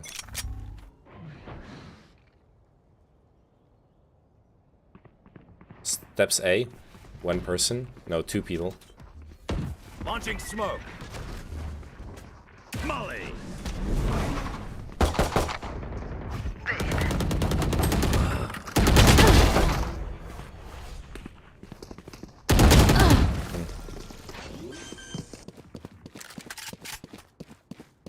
Spike planted. Go to bed? No. They were your number one chatter. Who? Scout destroyed. Plan is to learn and make projects in React, Kill their Angular, women. Node.js, and Firebase. Last player standing. 1 enemy remaining. Alright, teleport out. You have res? Revive. Your duty is not over. That's a good res. Wait. This field. Seek them. No charges left. I got this. Last player Okay, standing. don't got this. Clutch. Fuck. She had to. You gotta stop the defuse when your teammate dies there. You don't have a choice in that. We are fighting. You just don't. Like objectively, no choice. You have to. Oh, I don't want to play A anymore. I don't want to play Valorant anymore. I'm fine actually. Yeah, React Angular, that's good memes to learn. There's a developing alternative to Node.js called Bun. That right now it's probably not. Fuck! Wonderful. People A. Wait. It's probably not. It's probably not something you should learn like right now. If you're learning, but it might become the replacement to Node.js, unironically, soon enough. Dude, we should have landed last round, and I should have landed that. Like, I don't think I can play op when it's this late. My reaction time is just so bad. Reloading. Cutting their vision. Hawk out. Blinded. Hawk out. Blinded. Last player standing. You gotta break the teleporter, man. You can't be doing this. What's the replacement? Bun. Yeah. Pero porque solo entran en puto A, tío. Ah, puto. Ah, Make sí. sure to follow my pack in. En puto, They'll lead us Etienne. right to the enemy. Oh my god, I don't know what I'm doing. I don't want to play A anymore. I'm going elsewhere. I'm finding myself new adventures. Actually, you know what? Well, let's do this. Let's do a bit of this for now. I'll show you, scary omen. Echo. Now. Yeah, Echo.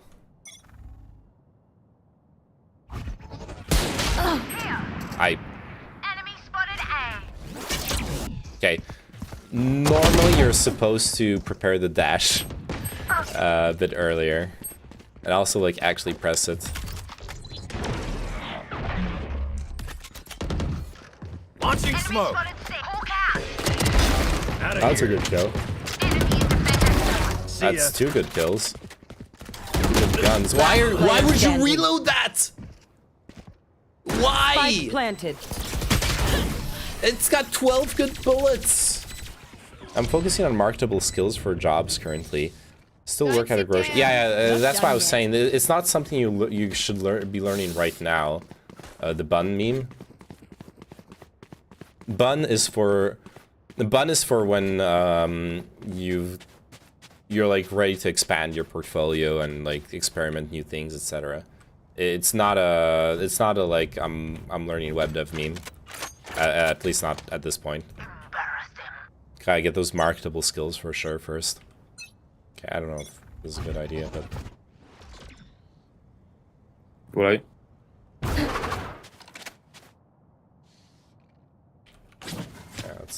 that's a spirit. Yeah, they're on site. Okay, but we have kills. Well, 1 kill. Enemy spotted it. Spike down A. I don't like this. Spike planted. Last player standing.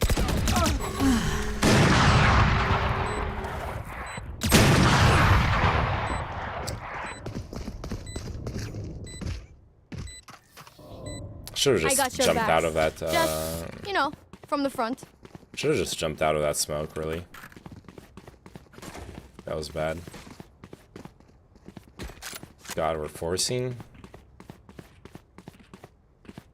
I guess we're losing really hard, so I can't really blame them for that.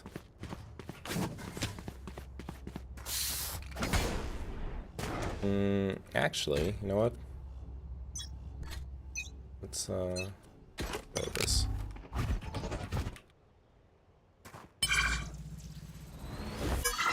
Multiple enemies at Hawk out.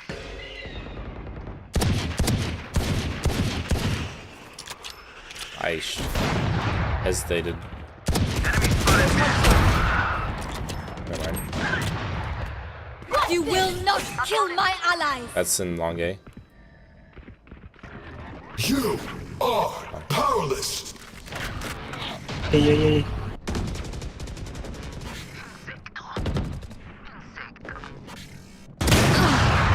Chamber last.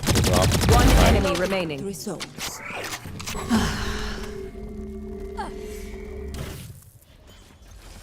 If we have the bomb. If we don't have the bomb, we're not fine. Wait, do we have bomb? Okay. Yeah, school is a scam. I don't know if I would say that. I've seen that discourse actually recently. I think it was in Destiny's Red subreddit actually. People are talking about that shit. I don't know, man. 30 seconds left. Like there's a lot of nuance there. Before saying school is a scam, like, in a lot of the world, for example, you don't actually pay that much for school. In a lot of the world, in a lot of fields, the shit you learn at school is actually 10 way more seconds valuable than. Last player standing. Your tactics Nice failed. point. Is actually way more valuable than. I know what must be done.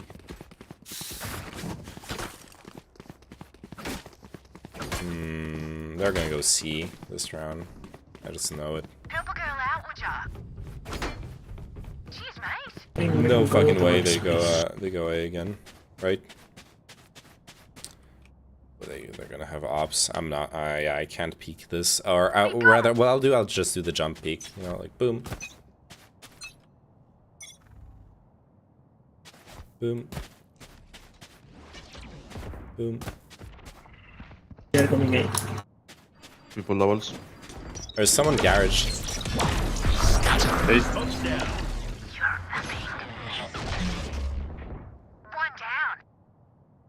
Don't know about this Omen teleport though either. Enemy spotted A. Here. Last player standing. What the fuck?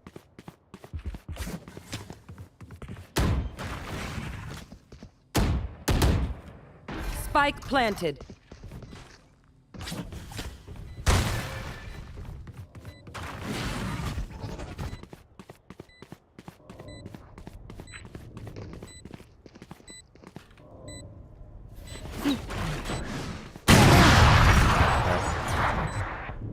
Are drones worth it? What the fuck kind of what kind of Last question is round that? before the switch. Are cupcakes worth it? Are forks worth it? Are utility belts worth it? What are you gonna do with it? That's the question. Yes. What am I supposed to do? I need to say. Actually, what am I supposed to do as well? Like, what the fuck am I doing in this game? Unironically. Just gonna play counter flash. This guy likes flashing garage.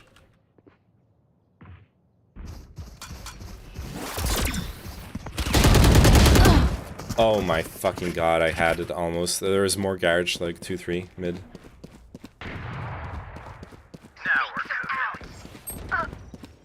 Spike down, C. They will cover. Launching smoke. She could have broken the sage wall too. Dim beacon down. Spike planted.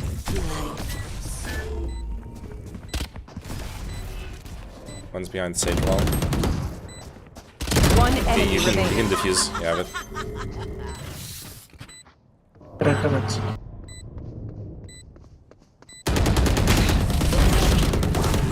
Nice. Guess I feel like they're worth it now versus 4 years ago. Dude, what are you doing with that drone? That's the thing. Are you bombing Russian tank columns? Then yes, Bayraktar is probably worth it. Are you doing like sick photo shoots with where you need to like pretend you're a helicopter? Then yeah, get yourself like a photo camera drone. Do you just like flying things around? Yeah, get yourself a drone. If you do none of those things, then like what are you doing? Depends on if you're gonna use it. It's like buying a Raspberry Pi. Fucking useless if you don't have a specific project you want to use it for. Exactly. Or you just like enjoy spending money on things and just want to have useless shit around your house, which a lot of people actually do. So I ain't gonna judge.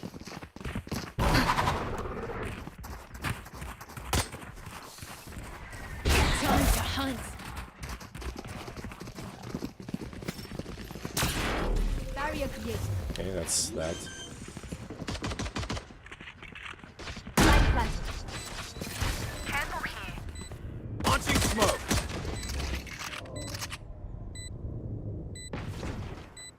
Enemy spotted A. You're not. Enemy spotted A. Reloading. Reloading. Caution here. Reloading. Reloading. Oh, one short. Last player standing. Short's dead. Oh my fucking god, we threw this so hard. Who was watching flank? I thought someone was watching flank. Taking it on vacation for cool pictures. I mean, that's a good reason. Like I said, even if you just like flying things around, that's a good These reason. parasites aren't going to take one step past this place. So not surrendering.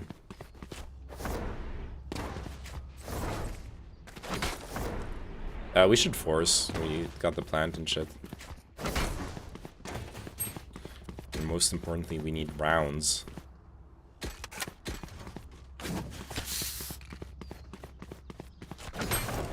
Keep up. Keep up. Sucks that.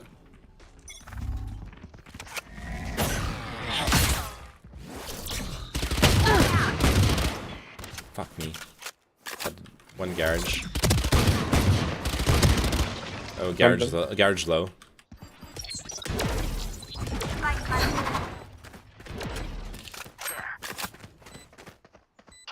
Thank you.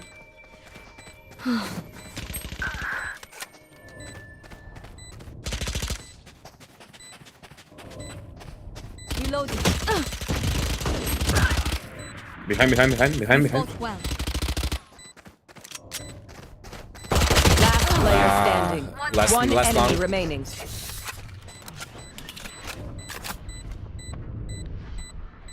I did damage. Nice. This Just is what farming I trained assists, for. okay? Just farming assists.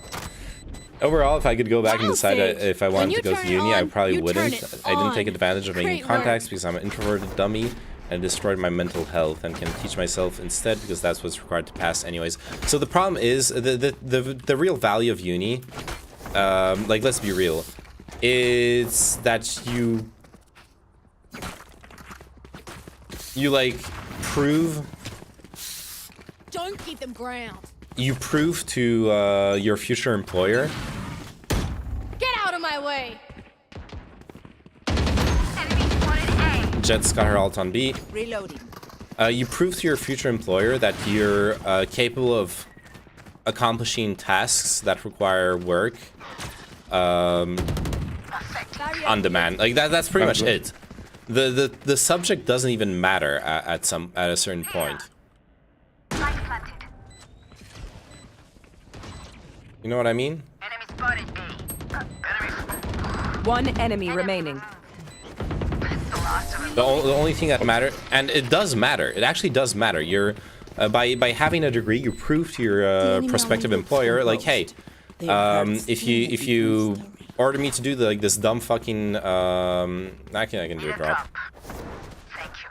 Oh, never mind.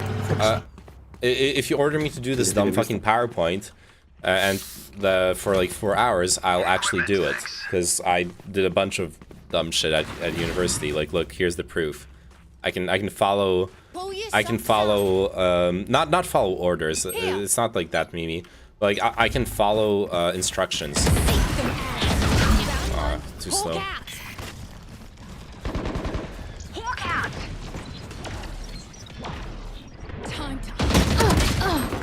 Why do I suck so bad? Disappoint me. I'm actually throwing. One more on B. Watch out. Spike planted.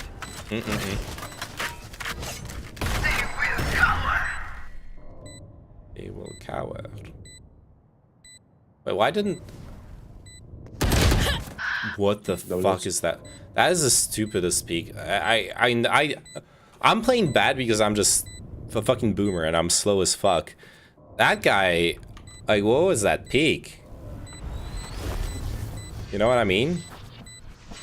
What's going on, buddy? Inside. Let's put chat right here. One enemy remaining. This is my gaming setup.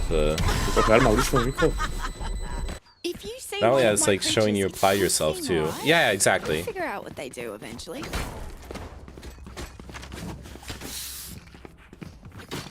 It just sets a standard of work, and that's all an employer really wants from you. Know that there will be a certain standard of work coming from you.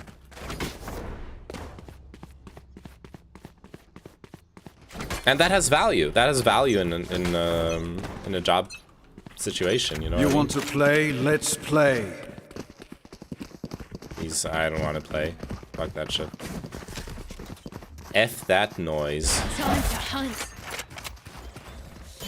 Enemy spotted. Still in sight. I don't want to just let her Hawk out. do her thing. Not mean.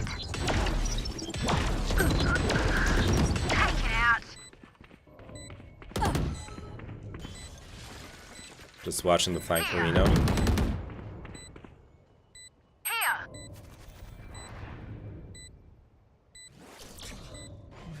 That's KO. That's Jet. Alright, there's like two.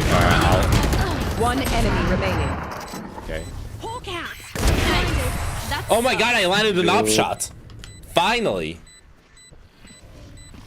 I guess I'm just bitter on how hard it's been trying to even get an interview. Oh yeah. Getting an interview is fucking hell. Do not recommend. Do not recommend getting an interview. Just don't. Don't get interviews, okay? You're doing good. It's great. The research manager person, I had an hour-long talk with him and said just do research projects. Apparently we've only had 2 students in my school ever graduate and go directly. One Google and the second Amazon. Okay. I don't know what I'm doing here, but I'm doing it. Can't dash away, but I don't care. That's Mid. Wow. Jet has an op on C. Your duty is not Thank you. over. Wait, this feels different. CA. There's an op on C, so did not win the duel. You know what I mean? Smoke's down. Time to hunt. Imposter kill. I'm powerless. One enemy remaining. Out of heaven. Side. Good.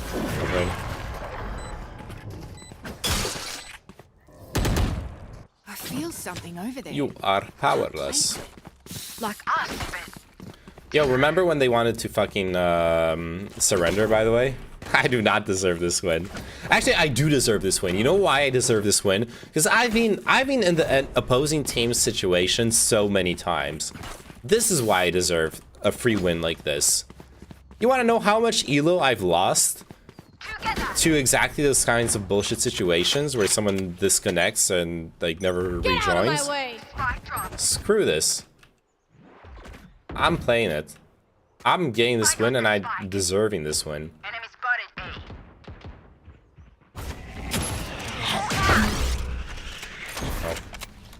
Oh.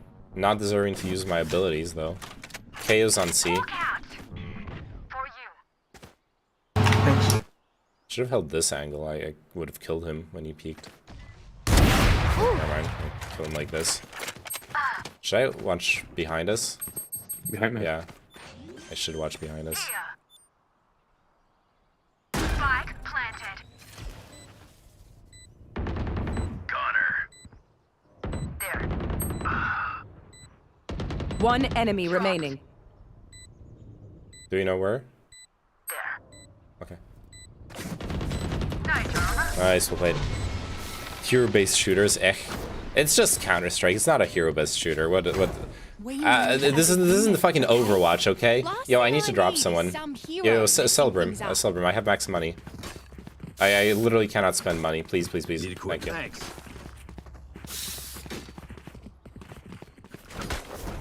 I wonder how you would play if you had someone like SQC on your team where he's screaming at the mic.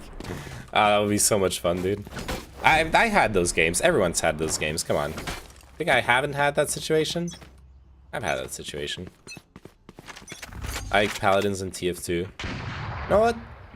I like TF2 as well. I suck ass at it, but I like it. I can enjoy it. Where the fuck is this dude right now?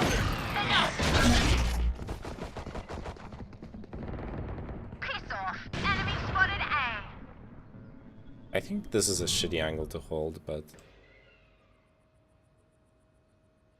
this doesn't do anything for my team. Because they just rotate through the back of the site, you know what I mean? That could be done. But it doesn't matter, because now remaining. I can... City. City. Do this. Beam, city.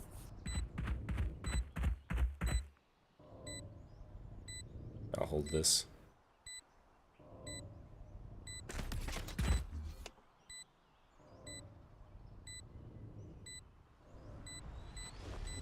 Beep, beep, beep, beep, beep, beep, beep, beep, beep, beep, beep, beep, beep, beep, beep.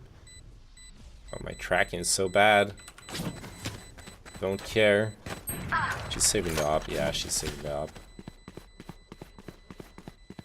If there are abilities around specific characters, it's hero-based. Noter is hyper. No, it's not. You have a character in this game. I need to drop again, but I don't know who. Oh yeah, Sage. Yeah, there you go.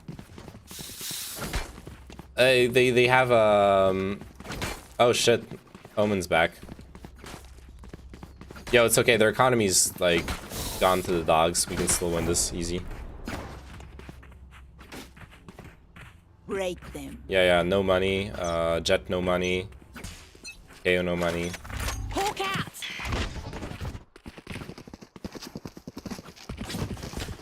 Time to hunt.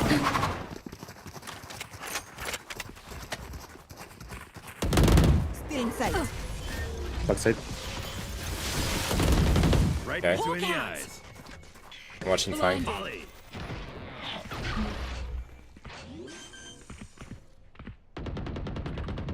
Spike planted. Probably shouldn't be crouched for this.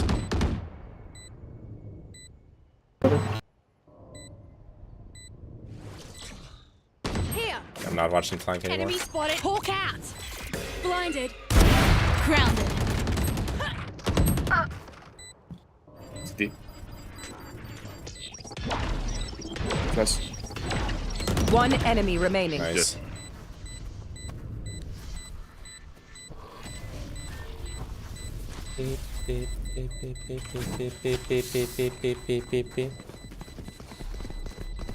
Reloading. Oh no, okay, never mind. He was there. Okay. I was like, is he AFK again? Is he disconnect again? City needs me. I can't be. Oh, he actually is AFK? What? Oh, come on. Lucy. I'm tired. I feel bad for the enemy team, like, unironically. Actually, no, I don't. Fuck him. I deserve this win. Okay, so you know, having XQC on the team would be great, because I'm like a calm player. And I get mad, but... Whoa, I missed? That was on top of him. What? Watch this. I'm like dying here. One garage with a knob. There. Never mind, you can get out and up. One enemy remaining. Up in garage. On good way. No, never mind. Match point. A single battle. I don't know what I'm doing. And victory. Yo, 12-10 by the way. Use the Except- ultimates. Yeah, they have full buy. Chamber's gonna play his ulti. Okay. Just here. Get the pick here. You want to play? Let's play. No, it's win. Seek some outs.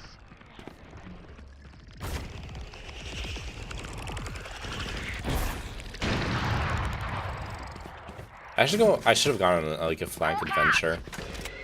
You are Powerless. Fuck!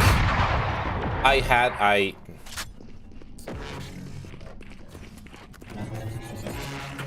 Hey, ready? It's a fake res though, yeah.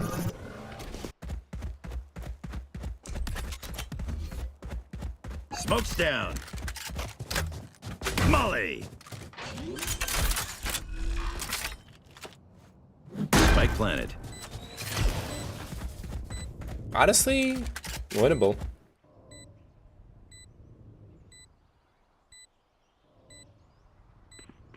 For real, for real.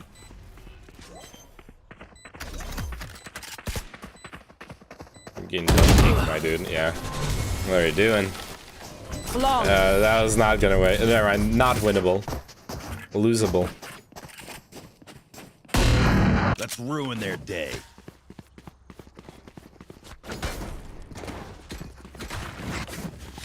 I do not want an op.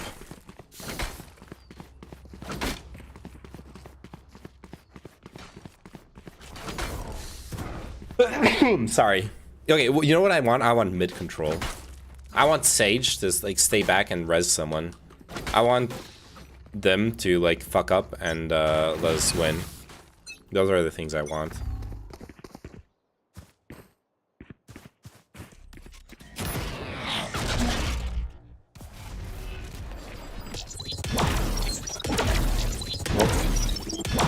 Launching smoke.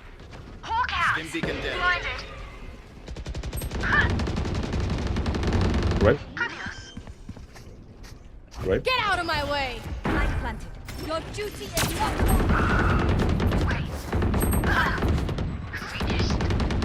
Last player standing. okay. I'm never mind.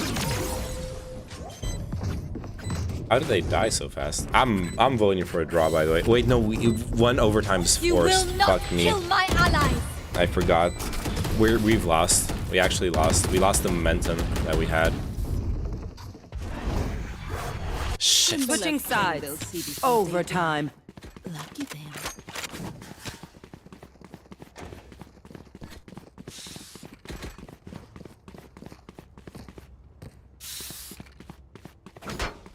Shit, dude. I actually can't play.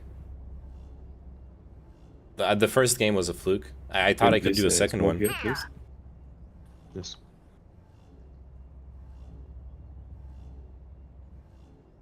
And it's more here.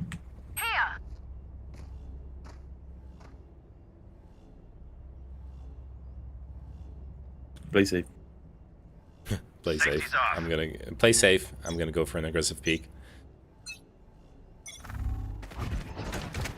Barrier created.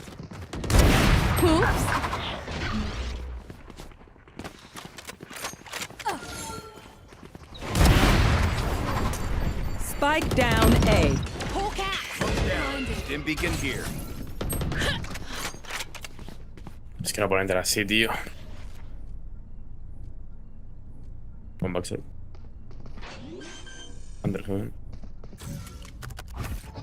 Spike planted.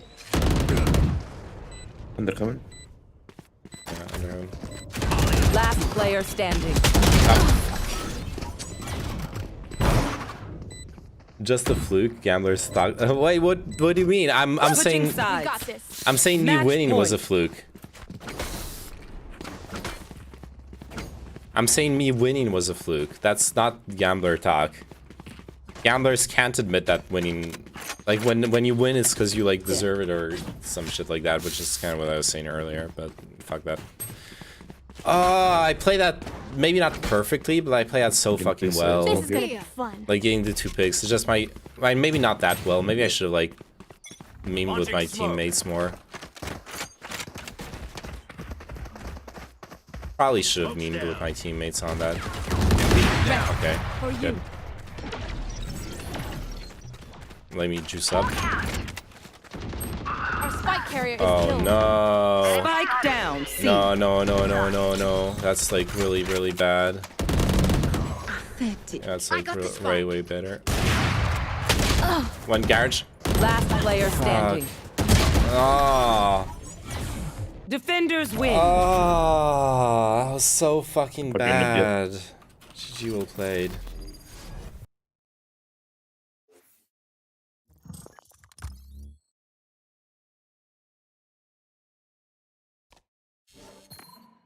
Minus 18. That's fine. See, this is why I don't play at like 5 fucking AM. Me grinding my way back to Plat 2 was not done with this kind of degenerate type of play. I should have stopped after this victory. Like, I knew I didn't deserve this victory, so like, why the fuck did I think I deserved the second one? What's wrong with me? But yeah, that's fine. I'm gonna fucking go to sleep. Yeah. Tomorrow, well, today for me, Monday. God, I have so much shit to do, dude. I don't know if I'm streaming. I'll try to, but I got a fuck ton of shit to do. I gotta like organize moving, and I'm going to TwitchCon this week, so yeah. Yeah, I don't know. I don't know. Tomorrow is unlikely, especially after having spent this night. If I had gotten to sleep at like a reasonable time, would be a much more realistic prospect. Moving Pog, yeah. So TC Pog. Wait, what? TC? What does it have to do with the TC? Town Center moving? RE AoE4 again? All right, thanks for watching. Love you all. Okay, let me try something. Let me try something I've never done in the history of Dota 2. Let me raid Pokimane. No. Or not raiding Pokimane. She'll never notice me. Let's be real. What we are gonna do.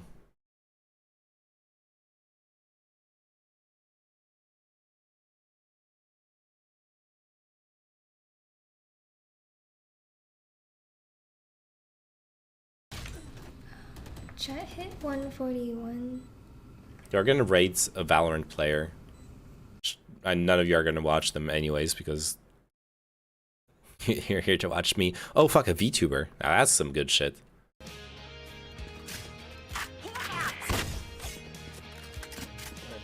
It's not a high quality VTuber, but she's got big booba. I feel like that's I feel like that's enough, right? We're not like we're not high standards viewers here. I bet and you do. You watch me, so why would you have high standards? Damn it! I knew that slide was coming. I don't know. The music is a bit weird, champ, though.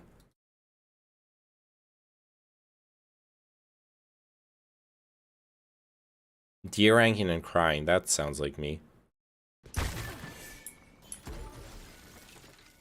A GIF tuber. The GIF that keeps on gifting. I fucking tried to TP on top that fucking thing, and someone got in my way, and I TP'd behind them. Nah, they're mad. We don't like people who get mad at the game. Soy Leaf. That's a nice name, by the way. Soy Leaf. All right, let's fucking raid Soy Leaf. I don't know. Good luck.